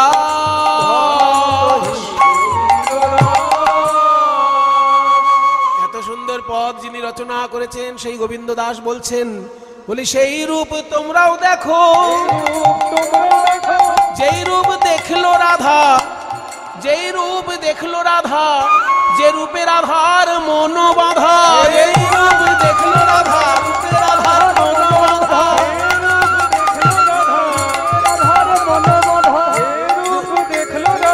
সেই রূপ তোমরাও দেখো। ঘন কহি গোবিন্দ দাস, ঘন কহি গোবিন্দ দাস। এইভাবে সখী সনে রূপের কথা কইতেছিল বসি, হেন কালে কুঞ্জ বনে বাজলো শ্যামের বাঁশি। ওরে বাঁশি তুই এমন করে আর বাজিস না,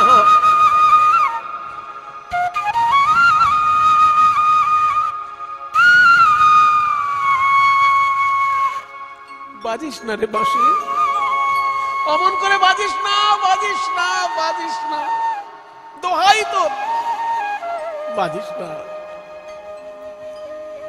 ছোট এক তালি বাজাও। ওরে বাঁশিয়ার আর বেজো না,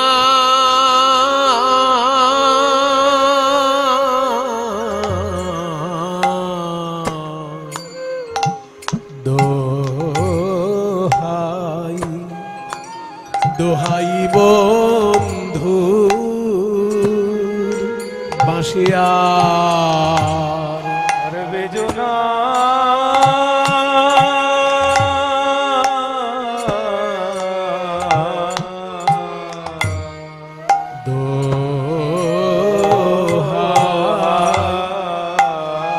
দোহাই বন্ধু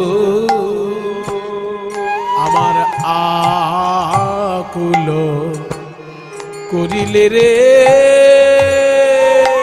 চিত, আমার মজালে দুকুল,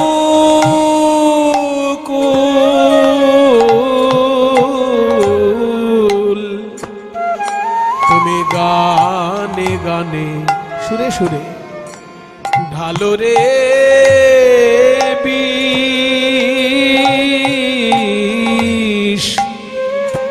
তোমায় কে বলে মধু,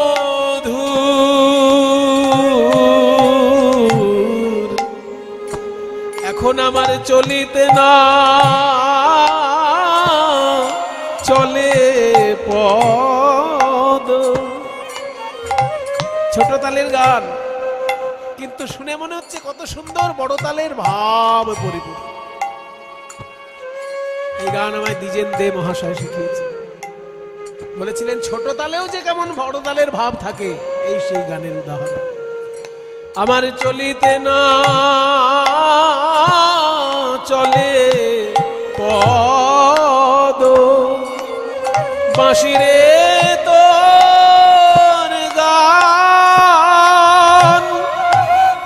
গান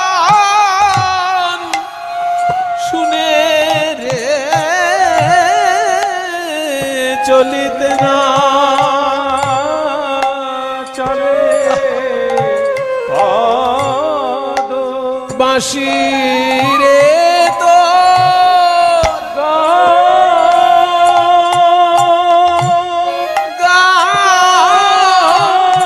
শুনে রে আমার সকল অঙ্গ অবশ হলো, বাঁশিরে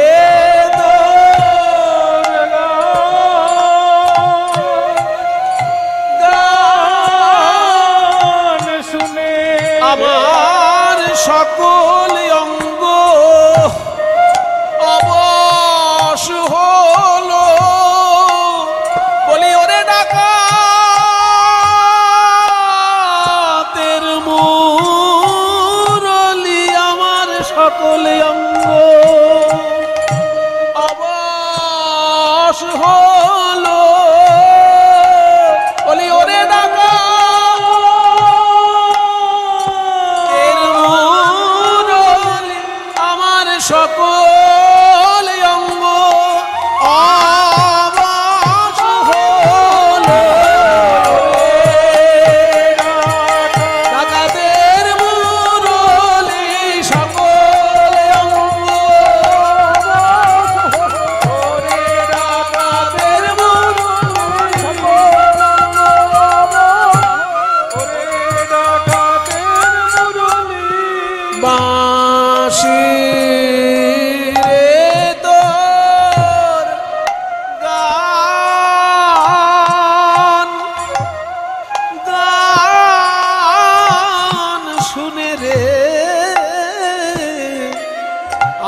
চলিতে না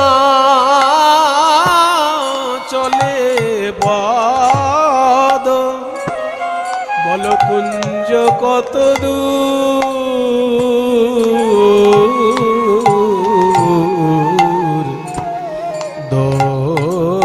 দোহাই দোহাই বন্ধু।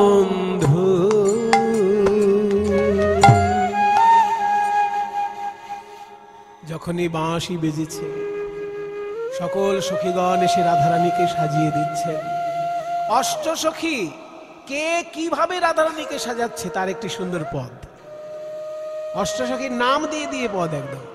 8 জন সখীর নাম কি? ললিতা, বিশাখা, চিত্রা, চম্পকলতা, রঙ্গদেবী, সুদেবী, তুঙ্গবিদ্যা, ইন্দুরেখা। এই 8 জন সখী কে কিভাবে রাধারানীকে সাজাচ্ছেন তার বর্ণনা এই পদে। আরে ললিতা উল্লাস প্রাণী, সুবর্ণের চিরুনিয়ানি।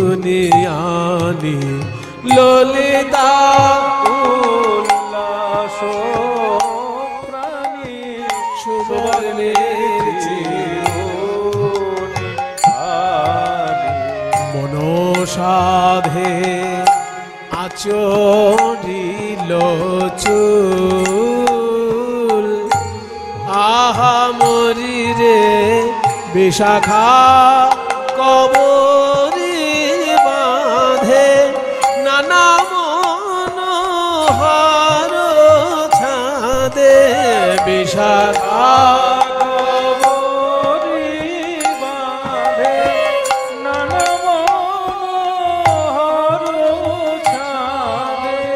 সারি সারি দিয়া নানা ফুল, আহা মরি শোভারে সারি শোভার বালাই যাই রে, সারি সারি শোভার বালাই যাই রে, সারি সারি শোভার বালাই যাই রে, সারি সারি শোভার বালাই যাই রে, সারি সারি শোভার বালাই যাই রে, সারি সারি সারি সারি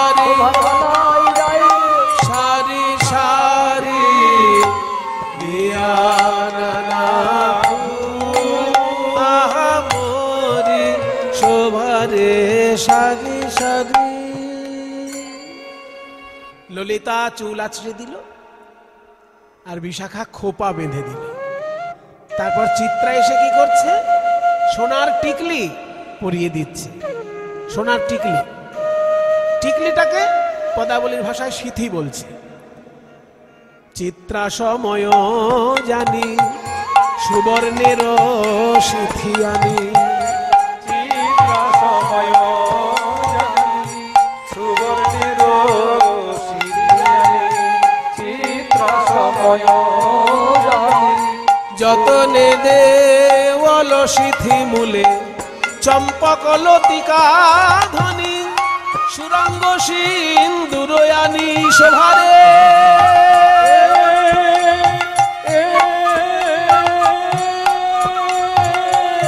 চম্পক লতিকা ধ্বনি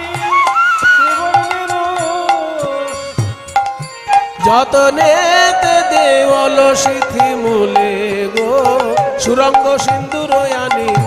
যতনে দেওয়াল সিথি মূলে, চম্পকলতা সিঁদুর পরিয়ে দিল। এবার কানের দুল, নানা রত্ন কর্ণ মূলে, রঙ্গদেবী পরাইলে, নানা রত্ন কর্ণ মূলে, রঙ্গদেবী পরাইলে। শোভায়তী কহনে না যায় গো, শোভায়তী কহনে না যায় গো। উমা সুদেবী হরিষ হইয়া, গজমতী হার লইয়া। সুদেবী হরিষ হইয়া, গজমতী হার লইয়া। রাধার গলে দিয়া নিরখিয়া রয় গো। উমা যেমন গলা তেমন মালা, বলিহারি যাই রে, বলিহারি যাই রে, বলি যেমন গলা তেমন মালা, বলিহারি যাই রে, যেমন গলা তেমন মালা, বলিহারি যাই রে, গলা তেমন মালা। আমাদের বৃষ ভানু বালার যেমন গলা তেমন মালা, আমাদের বৃষ ভানু যেমন গলা তেমন মালা, যেমন গলা তেমন মালা, বলিহারি যাই রে। বাকি আভরণ ছিল তুঙ্গবিদ্যা পরাইল, ইন্দুরেখা পরাই নুপুর গো। 8 জন সখীর নাম বলা হয়ে গেল, কে কি সেবা করছে, কে কিভাবে সাজাচ্ছে বলা হয়ে গেল। সবার শেষে ইন্দুরেখা তিনি নুপুর পরাচ্ছেন। ইন্দুরেখা পরায়ে নুপুর গো, গোবিন্দ দাস অভিলাষী হইতে রাধার দাসী, গোবিন্দ দাস অভিলাষী হইতে রাধার দাসী, ততহি মনোরথপুর।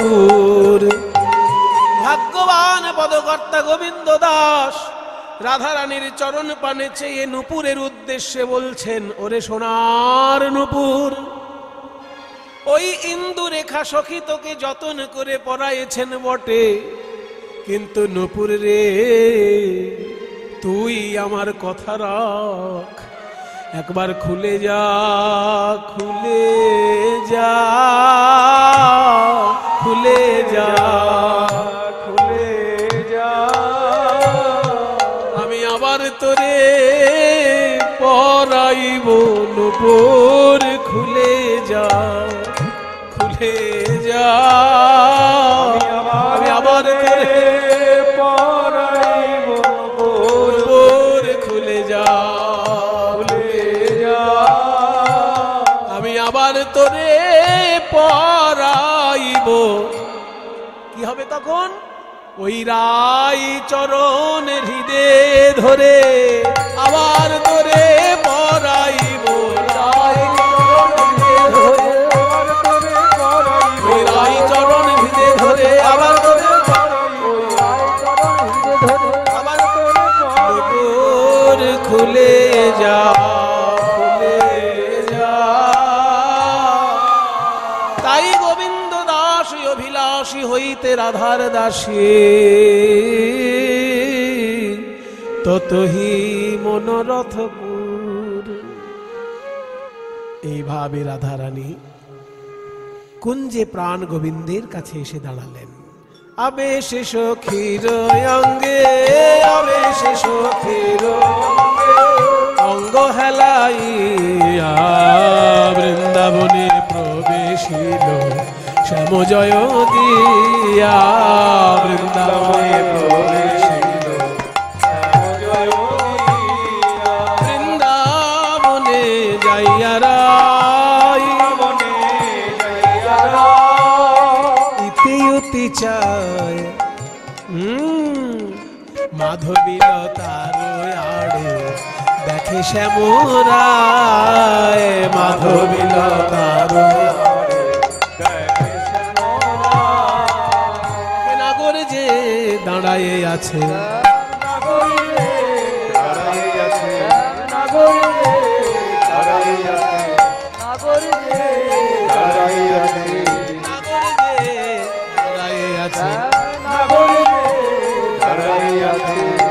ধরে মুরলি লয়ে শ্যাম নাগর যে দাঁড়ায়ে আছে,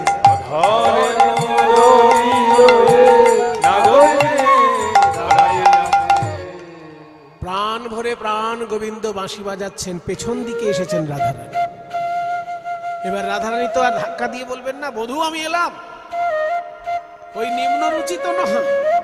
রাজার মেয়ে রাধারানী, তার একটা মর্যাদা বোধ আছে, তার একটা ঐতিহ্য আছে।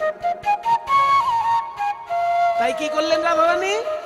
ওই যে প্রাণ গোবিন্দ বাঁশি বাজাচ্ছেন, গোবিন্দকে বিরক্ত না করে নিজের উপস্থিতি বুঝিয়ে দিতে হবে। কি করলেন? ওই যে বাঁশি বাজাচ্ছেন শ্রীকৃষ্ণ, ওইখান থেকে তালটা বার করে নিয়ে রাধারানী নূপুর বাজাতে লাগলেন।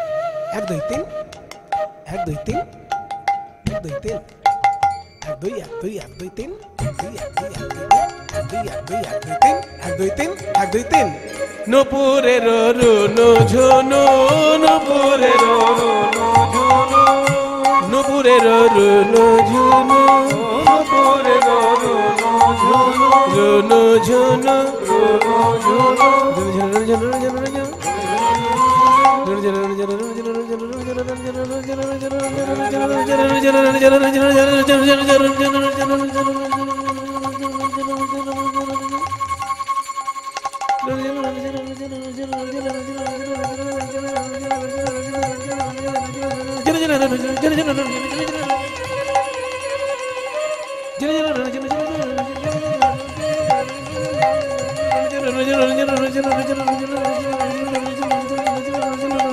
নূপুরের রুনু ঝুনু নূপুরের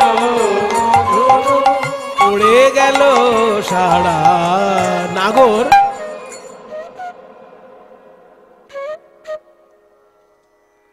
এত সুন্দর নূপুর আমার রায়ধনী ছাড়া তো কেউ পারে না।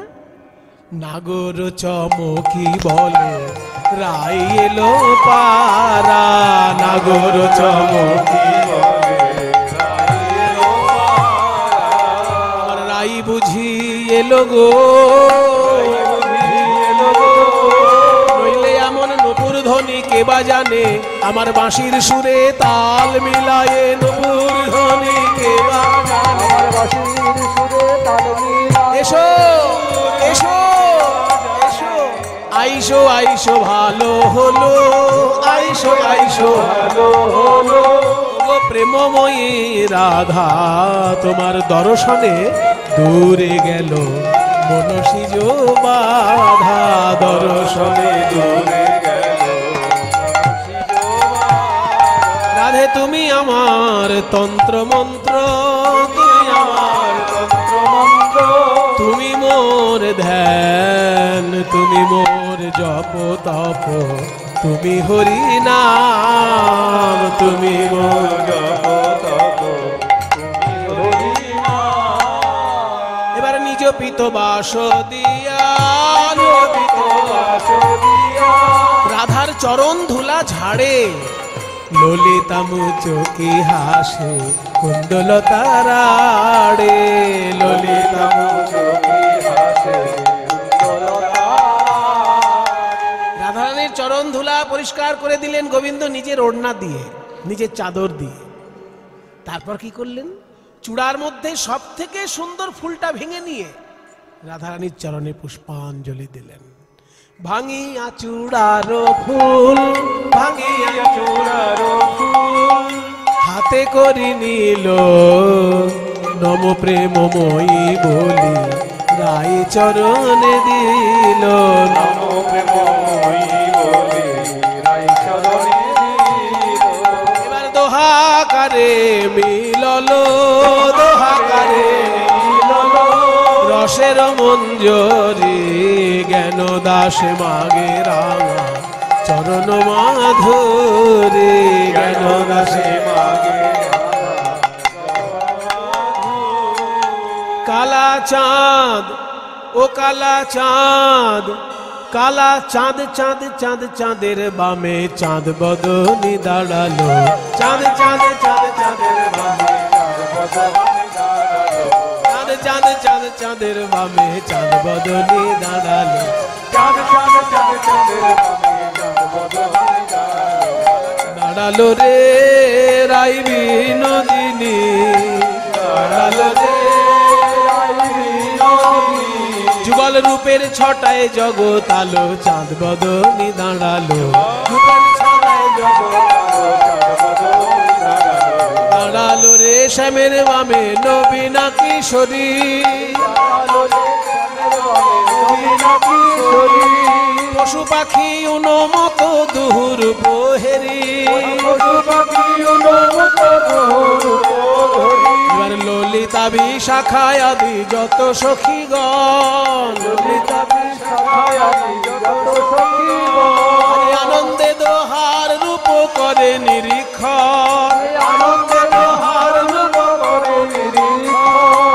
ডালে বসে দুহু গুণ গায় সুকোসারি, ডালে বসে দুহু গুণ গায় সুকোসারি। আনন্দে ঘনায়ে নাচে ময়ূর ময়ূরী, আনন্দ ঘনায়ে নাচে ময়ূর ময়ূরী, আনন্দ ঘনায়ে নাচে ময়ূর ময়ূরী, আনন্দ ঘনায়ে নাচে ময়ূর ময়ূরী। আহা দুহু কাঁধে দুহু জনার ভুজয়ার পিয়া, নামে লইয়া দাঁড়ায় নাগর ত্রিভঙ্গ হইয়া, জ্ঞান দাসে মাগে রাঙা চরণ মাধুরী, জ্ঞান দাসে মাগে চরণ মাধুরী। কেন নবীন জলদ করে ধীর বিজুরি, নবীন জলদ করে ধীর বিজুরি। এবার দেখো নয়ন ভরি, রাধা গোবিন্দ যুগল মাধুরী, দেখো নয়ন ভরি, গোবিন্দ যুগল মাধুরী, দেখো নয়ন রাধা গোবিন্দ যুগল মাধুরী, দেখো নয়ন ভরি, গোবিন্দ যুগল মাধুরী। মেঘ বিজুরি জড়া জড়ি হবে